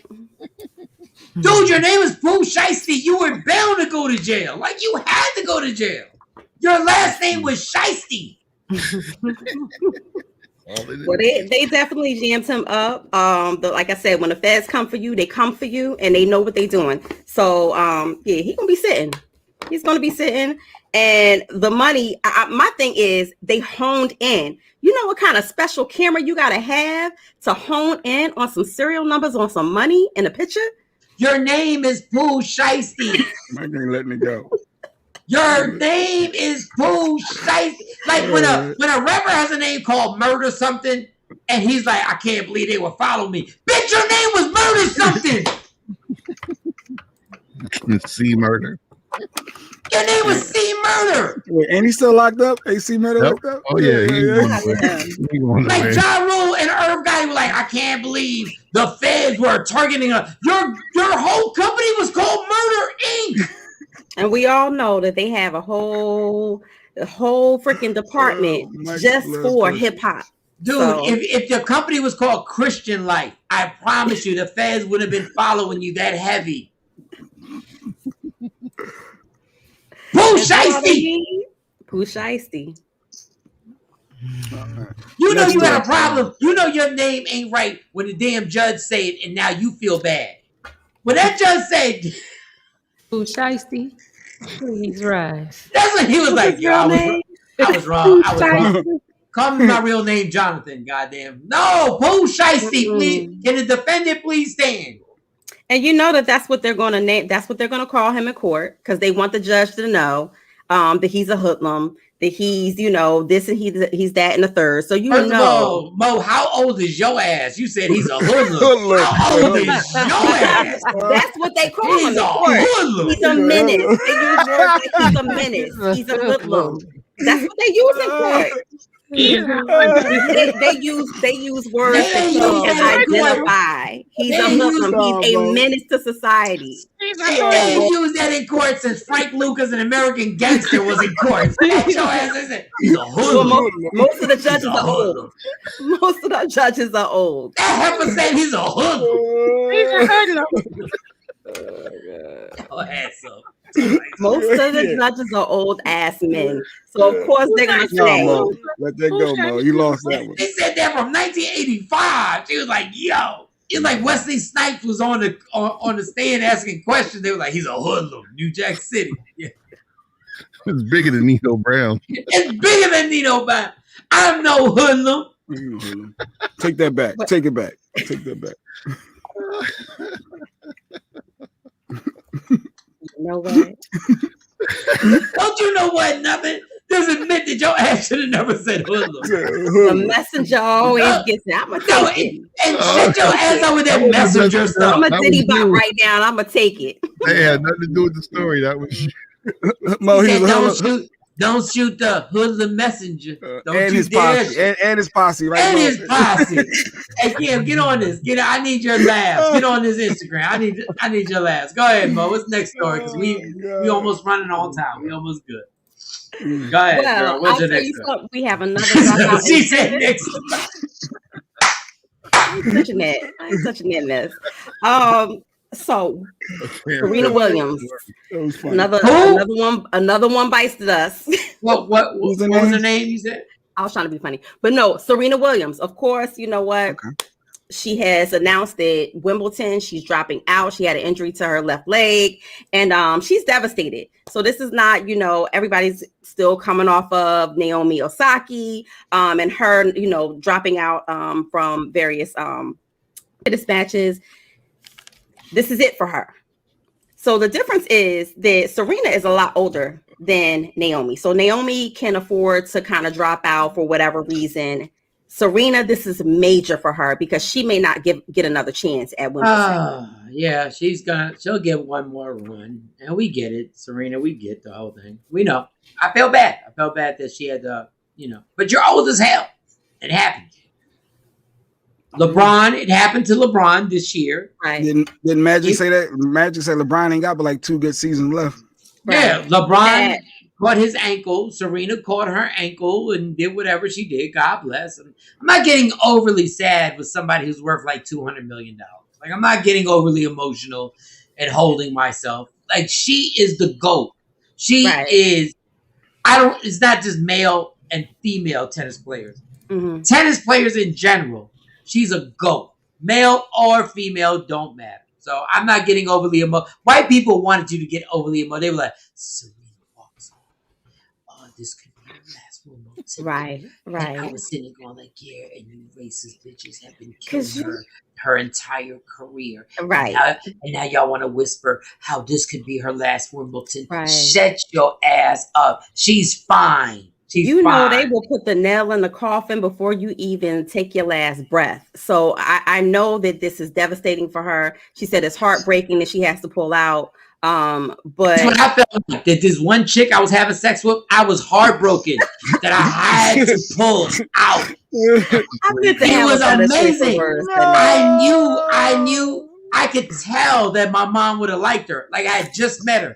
It was like in like 2001. It was crazy. And I was like, and I pulled out and I was heartbroken. I was heartbroken. I knew I should have pulled out. I couldn't believe it. I said, all this love on your belly. This is crazy. This is hard. This is hard. I can't. Well, all right. Next story. You have another one. Keeping up with Jay Black fashion. He told me I need to stay on the clock. Time, people. So that's it. That's it. All right. You know how your producer do? Time, people. The clock. You gotta stay on the clock. So that's it. Hey, God. Hey, I ain't mad. Go ahead.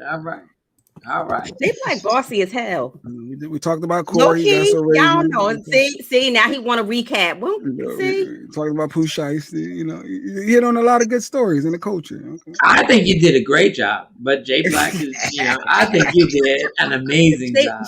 Jay Black is controlling. Most people don't know that, but Jay Black is very controlling. Who don't know that on this show? Who been listening? Who don't know that? Their stories to a minimum.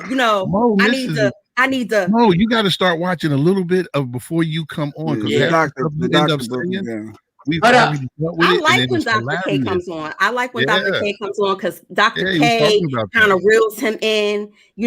She also massages the things that need to be massaged on him to make him feel better. I like when Dr. K comes on. All right, well, put the first comment before this.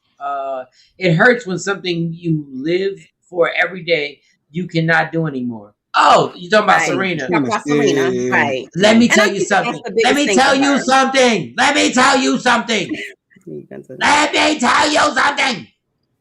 I love doing comedy. But if somebody gives me $200 million, I'm all good. So let's stop making this some incredible, oh my God. Yes, we get it. What was that comment? No, I think she was disagreeing.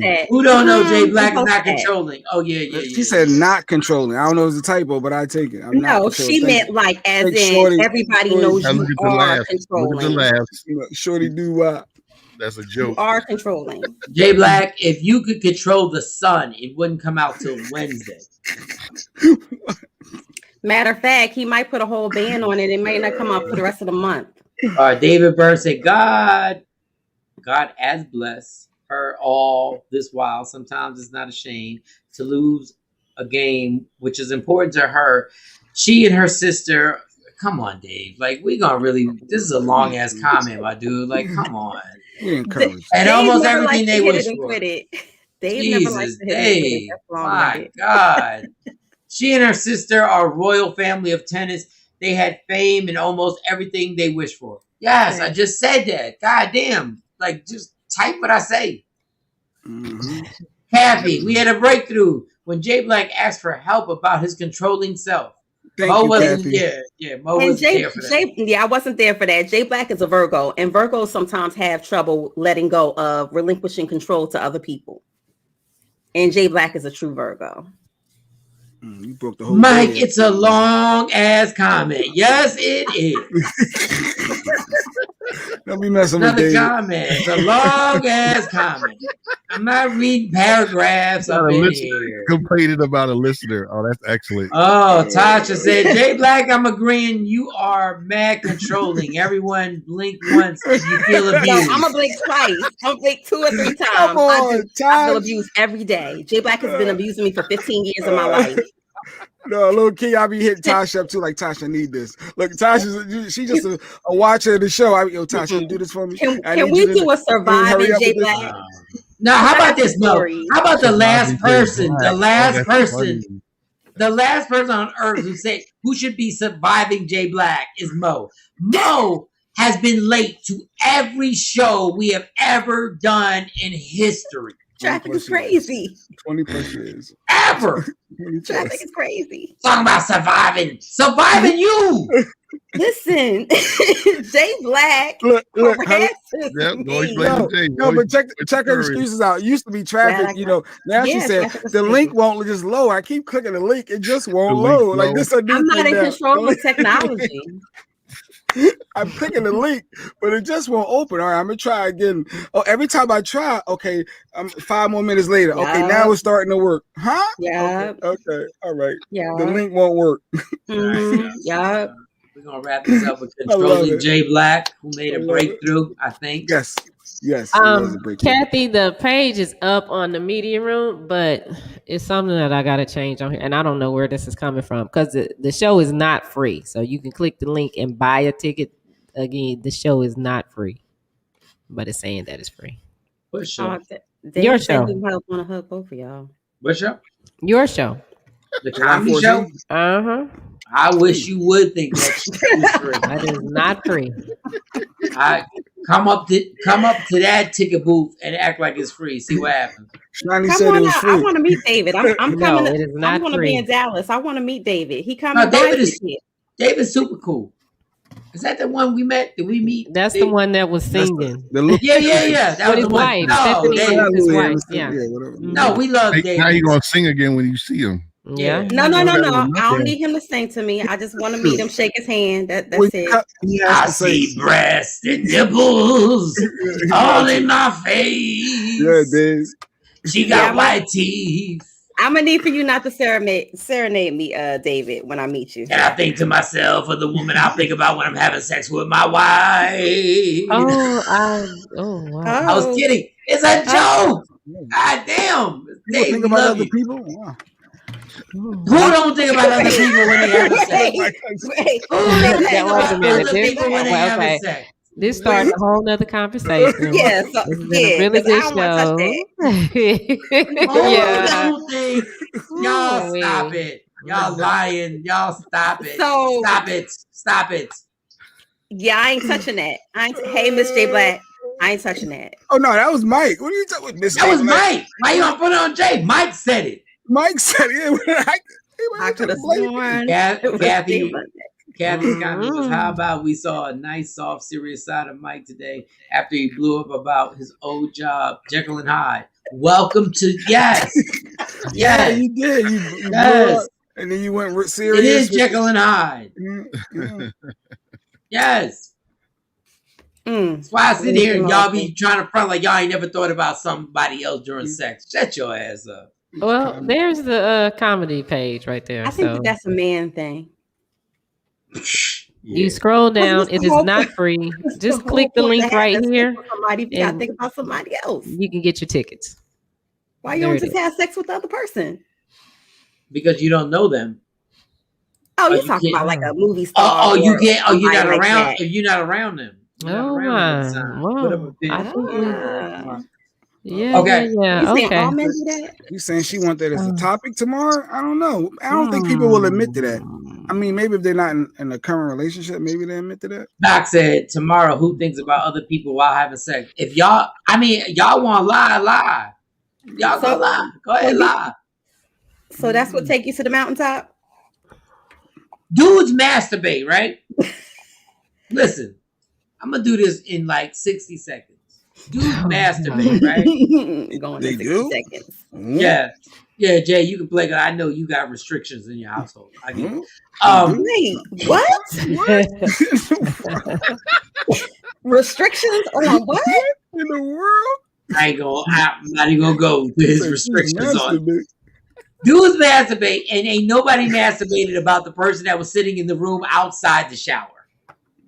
One more time. Repeat. I would drop the mic, but I don't want to mess up my mic. Wait, you say it again because I missed them. Dudes masturbate in their home, and they're not masturbating about somebody that's outside the door, because if that was the case, they'd walk outside the door. So guess what? During sex, there are tons of people who close their eyes and think about somebody else. And if guys don't want to admit it, you go ahead and lie. Tim said it's a lie. Yeah. That's what gets you to the mountaintop. It's always left, Tosh. You know that. Every time. It never fails. I know, because the reality is the reality. Y'all cats don't want to admit this stuff. Like, y'all really be on some old, no, yeah, sure, yeah, okay. Sure, right. Sure, right. You know how many people are having sex with people they don't want to have sex with? Do you know how many millions of, do you know how many married people right now have sex on Tuesdays and Thursdays? That's a with somebody they don't want to have sex with. They just do it because they have to be there. They've been married for 15 years. So why didn't they just leave the relationship? First of all, don't ever call me Michael and say pause. Like, say pause. Like, your voice was like, Michael. No, why would it say pause? I was the female that was trying to understand, Michael. Well, then explain that character. Explain that character. Explain that character before you do it. You need a little bit more bass. A little bit more bass. Just say the question, Jay. Just say the question. No, it might be a female to say, well, why would you stay in that relationship? Out of obligation. B word. The same way people stay in relationships the entire time, out of obligation. Fantasy is healthy because it does prevent you from cheating. No, I don't think that fantasy is Dr. cheating. Hall said, is that cheating? It can be taken as cheating or fantasy. It can be taken as both or healthy. All three. I think that fantasy is healthy because it does prevent you from cheating. Wait a minute. Okay, maybe this is the topic. Because if you think that it could be not cheating, if you're thinking of fantasizing about another man and you're getting off. So, Jay Black, if you're fantasizing about Beyonce or Maya, do you think that your wife is going to say, "Oh, you're cheating on me"? Well, we're gonna say it because it's so late in the day. Let's save this because I'm intrigued now. And Mike said it could be healthy. So Mike thinking about another. Whoa! I did not say healthy. You said it could be all three. One of our listeners just said. Dr. Hall said, "Is that cheating?" I said yes. Or fantasy? I said yes. Healthy? I said yes. All three. So Mike, first of all, don't ever say Michael again. Thank you. Mike, I actually concur. I actually agree with you. No, I did that voice on purpose, Tosh. That was don't ever do that voice again. Don't do it again. Just don't do it again. All right, I'm staying away from it. I'm staying away. So Tosh said it's not cheating. So she's thinking about another man, or her dude thinking of her hubby thinking about another woman. Maybe she has a whole huge infatuation with Idris Elba. Is that cheating? We're gonna have to save this. This is something. I think this. If we got, Jay's about to explode right now. That's why I'm like. I smell my bacon. How the is show is over. Anything if nobody reveals it? If you keep it to yourself, how can it be anything? Well, you're transparent in a relationship, right? You guys communicate. You knowing certain things. I'm gonna leave Jay fuming with this. Jay truly believes. He truly believes that his woman has never thought of being attracted to another man ever. While he was with her. He truly believes that. You can say believe all you want. I be thinking about another man. How do you even know, dog? There we go. Everything you said earlier, right? Jay, I guess I got to get my Dr. Hall book and start writing because this is a problem. Right out the window. I got to write. If a man came on a video if a man came on TV and your wife was like, God damn, he's fine, that's cheating. That's a problem. You know, Jay Black is sick. Y'all already know that that's a disrespectful. That's all types of problems. I know for a fact Stacey thinks The Rock is fine. I know for a fact Stacey thinks Michael B. Jordan is fine. They are. Say it. Mike, here you go. Call another man fine. Here we go. They are. They're handsome men. You think your wife watches a movie with you, and when a dude comes on and he's dope, she doesn't in her mind say, God damn, he's dope. There's no amount of journaling that's going to help Jay Black process this. Don't say that. Don't say that.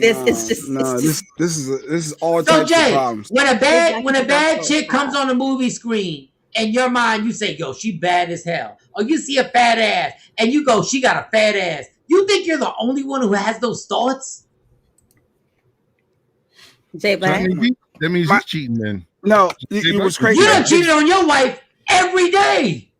I mean, what I would say is like, who is that? I'll be trying to figure out who that is. My wife's, oh, that's your type. I already know what you're trying to say. Like, I guess that's, but I don't be like, yo, who is that? Yo, that chick is what? Of course, you're not going to do that in front of her, Jay Black. Who's that? What's her name? Jordan Woods. Oh, yo, she's thick. I'm saying you just said you have a problem if she thought it. No, that is like if she's sitting thinking about another man while she's with me, that's a major problem. No, I'm not. I didn't say that. I said if she's watching TV. Y'all love to change stuff up. If she's watching TV or watching a movie and a handsome man comes on, you think in her mind she doesn't say, God damn, that's a handsome man?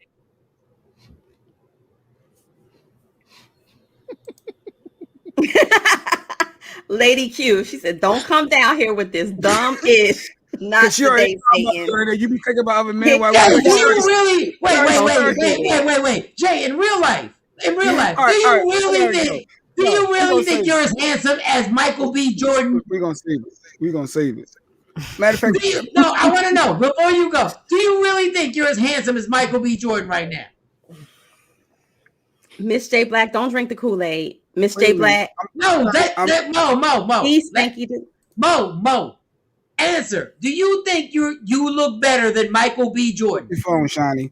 I'm gonna check your phone. I'm about to do a comparison. Jay, right now. I just want to know. You really think you look better than Michael B. Jordan, don't you? Mike. You really think that? Looks are in the eyes of the beholder, Mike. No, looks are in the eye. No, that's the biggest lie. Looks are in the eye of the. No, looks are in the eye of the lookers, dude. And the lookers say you ain't. You really think you look better than Michael B. Jordan for real? Like, you can try to pivot to something else. We were talking about. You said in sex. Is it healthy? No. Cheating? No. We were there. No. You said. I said. Do you think? I said. I know. Let me see. Let's do the comparison for those on media room. He just have to put up a picture of him and Michael B. Jordan. Oh no, not in that day. That was before I lost my weight. So that was before I lost. That day I wasn't a sharp day. Now you put disclaimers on it. You putting weight preferences on it. What? I mean, he looked like a regular dude to me. I look like a regular dude. I'm just looking at the pictures. I'm just saying. Jay Black, Jay Black, I'm not calling you ugly. But I'm just gonna say I look better. That wasn't a good angle I had that day. I'm sorry. It was all drinking and yeah. I'm pretty sure that wasn't Michael B. Jordan's angle either, but he looks good from all angles. Okay, all angles. Jay Black looked like his uncle.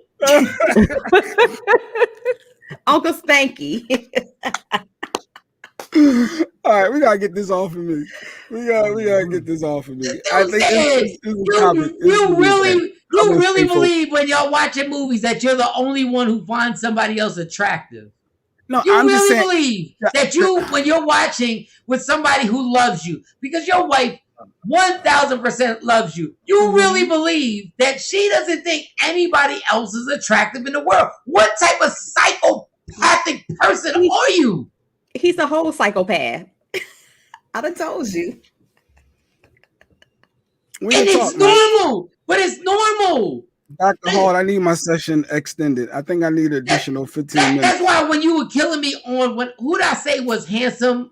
You said Michael B. Jordan was handsome. Yes. This is weird. A man called another man. How is that weird? He's handsome. He really is. No, you said he was cute or fine or something. You said some extra words. He's I don't remember nice exactly what it was. He's handsome. He's a handsome dude. You were over the top with it. I know. I was over the top. You was. That day you were over the top. You said he was like cute. It was a time out of Paul's word, a violation, penalty on the flag on the play. It was a bunch on of the play to you for thinking that you look better than Michael B. Jordan. No, I didn't say I look better than Michael B. I said looks are in the eyes of the beholder. And and I clean up well too. Nobody said she was ugly. Wait. Eyes of the beholder. Those are white people statements. Eyes of the beholder. That's not. White people say that. It's in the eyes of the people who are looking. It's the lookers. Those are white people statements. Like white people say, perception is reality. That's a lie. Perception is not reality.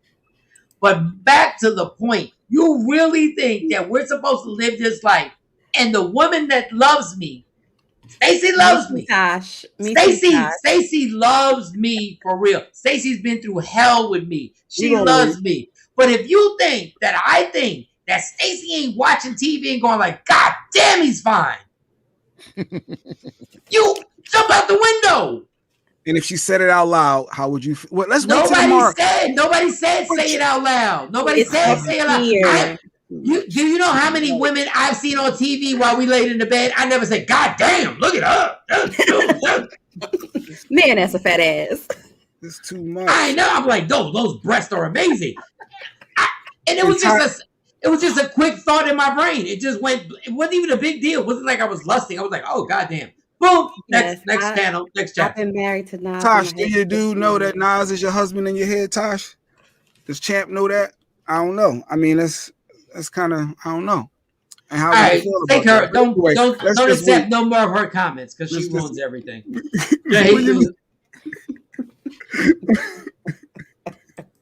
Exactly. Action. I clean up well too, son. Exactly.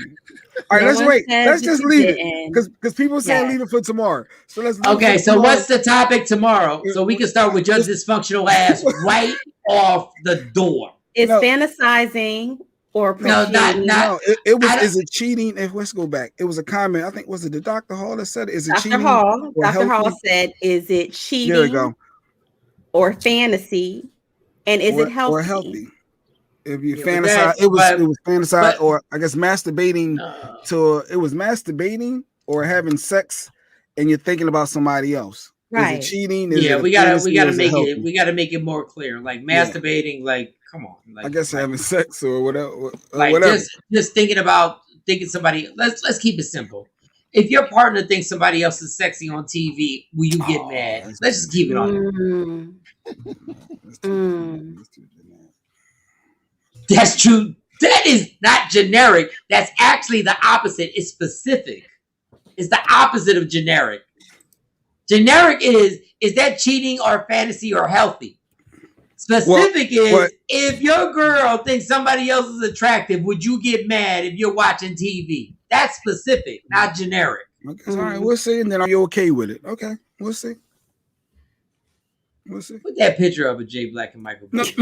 No. That was a bad. I didn't realize the angles. That was a bad angle. Please do. We gotta go. Look at the time. And honestly, Michael B. Jordan don't even look good in that picture. And say whatever you want. Look at you. Tell me he don't look good. Michael B. Jordan look crazy skinny. That's not the best. That's not Black Panther Michael B. Jordan. Yeah, that's not Black Panther Michael B. Jordan. You lucky you wasn't standing next to Mike. You lucky Wakanda Forever wasn't standing next to your ass. Right. That's not Wakanda Forever. I was 70 pounds heavier. Didn't even need glasses yet at that point. Can somebody superimpose Jay Black right now so we can put him next to him so we can superimpose it so he can be like, I was 70 pounds overweight? I can't. I can't. All right, enough of me. You got my niece laughing at me and she's supposed to ride with me. I saw that, Shawn. I'm glad I never took a picture with The Rock. I'm glad I never took a picture with The Rock. And your niece, no. Michael B. Jordan is fine. Fine. It's a fantasy. It's never happened. You never know, Tosh. You meet Nas, you never know. It ain't and that picture, Michael B. Jordan ain't even a threat to me. He's just regular. But Wakanda, like he overshadowed you on his. Oh, he was a 6 that day. All right, little Nas X. I see you rating everybody. I see you. I would have. I need a new picture of him. Shawnee, you don't have a new picture of Michael B. Jordan? I need the Wakanda forever Michael B. Jordan. I need because to go. Back in his head right Michael now. B. Jordan was literally diabetic on that day. Like he literally needed sandwiches on that day. Yeah, right, Tosh. So much for being on time. I ended all my stories on time. Catch me on my best day. Catch me on my best day. I could have taken a picture with Michael B. Jordan that day, and we'd have been equals. Catch me on my best day. Catch me outside on my best day. Not to catch me outside. Wakanda, Black Panther? No, I can't take a picture with that bastard. Because his face, he got stuff going on, but it's all good. All right, well, I gotta go holler at my wife. I gotta find out. No, don't go holler at your damn wife. No. She ain't do nothing. Your wife ain't do nothing. Your wife don't go downstairs just starting no dumb J Black. No, it has nothing to do. She ain't do nothing. You see that? Don't come down here with that dumb ish. Not today, Satan. Don't do it. Satan, that's what she's saying. You see that picture? J Black was like, J Black gonna get mad at her for looking. So you gonna say the Michael B. Jordan of Creed, the Michael B. Jordan of Wakanda? You right here with him? Stevie Wonder, we all look alike. That's accurate. What? Even though all right, we'll talk about it tomorrow. Michael B. Jordan got that mouth that when he chews, them lips don't never come apart. Yeah. Mike, wow, Mike is all up in his mouth talking about when he chew, right? Now, come on, Mike. You taking things way too far what you sounding like. We know. Way too that thing up. I'm good. Talking about his mouth and how Michael B. Jordan is not that dope. It's just that he outshined you. Like he's not that dope. Let me get some pictures with me cleaned up. I'm gonna have some pictures tomorrow. I'm gonna cleaned up. Now Spanky gonna bring out the prom pictures. He's gonna bring out the wedding pictures where he's solo by himself. Just don't get mad at us. What I will say, no, get mad at us. Don't you dare walk downstairs and start nothing with your wife. She ain't got nothing to do with this at all. I can't have the dialogue. It's show prep. It's show prep having a dialogue. Ask her, do you ever think about this? If you ever did, no. That can go your wife ain't done nothing. Your wife has done nothing but make you goddamn bacon. Leave her alone. Leave that woman alone. July 10th is the game night at my house. Yes. July 14th, the comedy show, Rodney Perry, Addison Improv, at Mike Shawn Comedy. Tap that link, or you can call 972-404-8501. J Black, I repeat, do not bring none of this stuff up.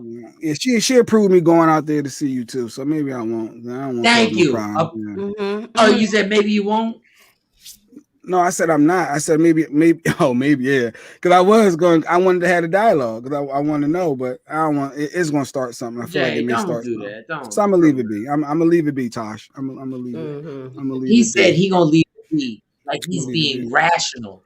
This is a conversation. That is absolutely a compromise. That's not rational, J Black. That is. Did not go into it. Did not go down that rabbit hole that could potentially start something major in my household.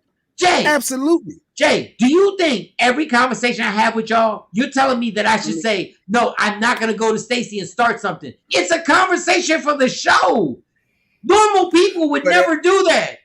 But it has the potential to be explosive. So why go down that hole? So that was the thought process. Why go down there? No, the thought process, it shouldn't even enter your mind to bring this up. It's our show. It's our show. I gotta journal it. I'm gonna have to. Maybe I'll write it down. Maybe that'll make me feel better to write it down. Love me for who I am. Just don't be J Black. and understand the only thing in life that's guaranteed, it will end. That's crazy. Understand your happiness. Don't let nobody steal your happiness from you. If you are with somebody who's actually doing a morning show, do not allow them to bring a subject into your relationship. Why be with me if you're gonna be thinking about somebody else? That's my thoughts. Listen. Fight for your happiness. Don't let nobody steal it from you. That's crazy. So you even Lady Q, we're so sorry. We're so sorry. I need to have a talk. Let's just We're talk a little bit. Maybe a little. And then if it goes to a little, we're gonna have a little. I think I'm gonna have a little bit. And then if it starts to, then I'm gonna stop. Just a little bit. Let's see how it go. Fight for your happiness. Get away from people like him. All right, that's it. We'll see y'all tomorrow. Sexy Mo, J Black. I can't believe him. Tony Scott. DJ. Thank you to Dr. Hall. Did anybody listen to Dr. Hall? Nobody listened to Dr. Hall. I did. J Black didn't. No, I got my journal out. Tasha said Lady Q is about to be tight. No, she's not. You are not going to bring this up. All right, good. God bless. See y'all tomorrow. God bless. See y'all tomorrow. All right. Michael Shawn and the TakeOver Legends, where nothing's off limits. Free Agent Radio.